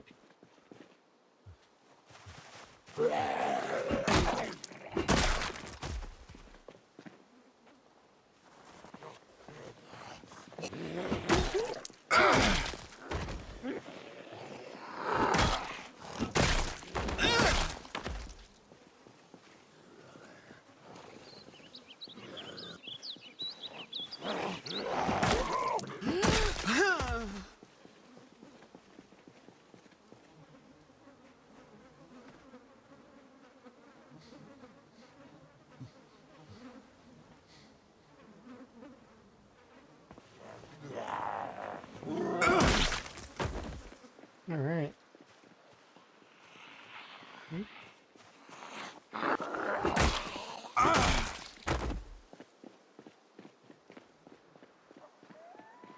In the backpack.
Not too bad, huh, Van?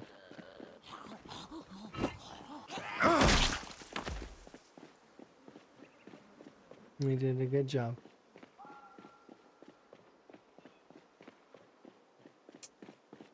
So, all of that clustering of zombies was caused by this vehicle driving fairly short distance. My intention is to do it again very soon. And then back and forth we'll go until we're clear of the whole area.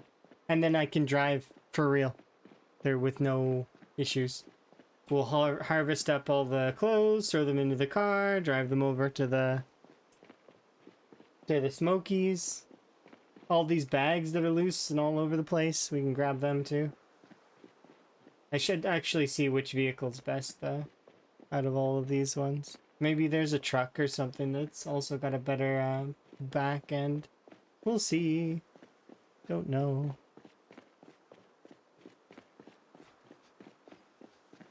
Oh, yeah, with that, that's perfect.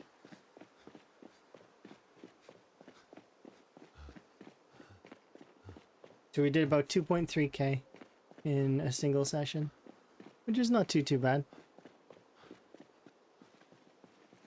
And we're about just under halfway, like so 48%, as well as we finished off the level 6, right? So level 6 for a small portion of XP, plus another, we made almost 3K.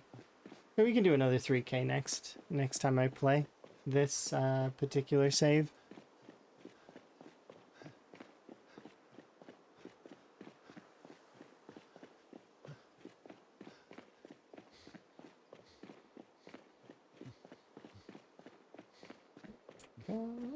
Gonna get Van home, get him some food.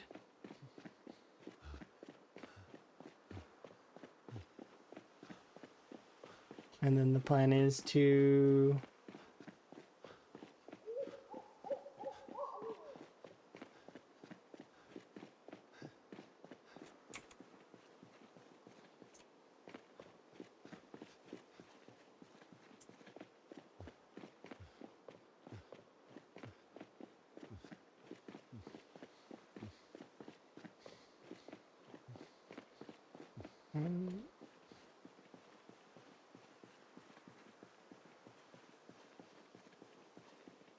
you like the purple bushes?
You like the purple leaves and such?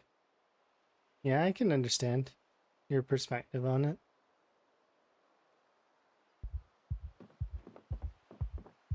I'm sure I heard a zombie outside.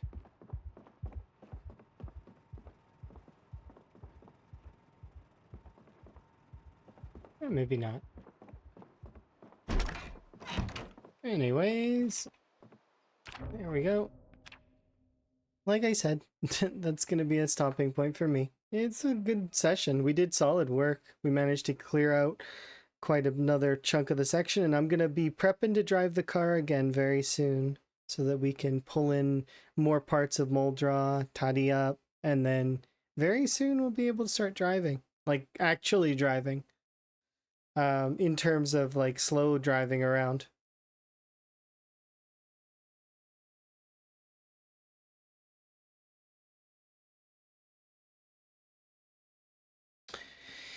Yes, indeed.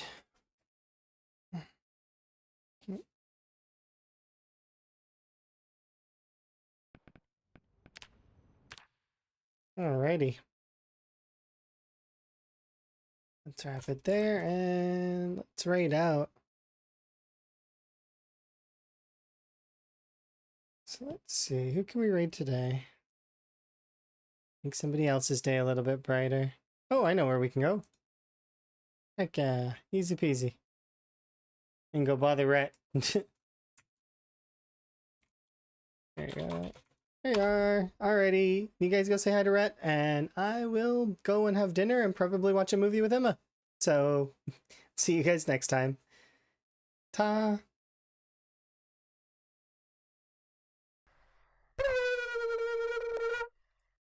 Yeah, I am getting wellness. This is why I'm gonna have dinner.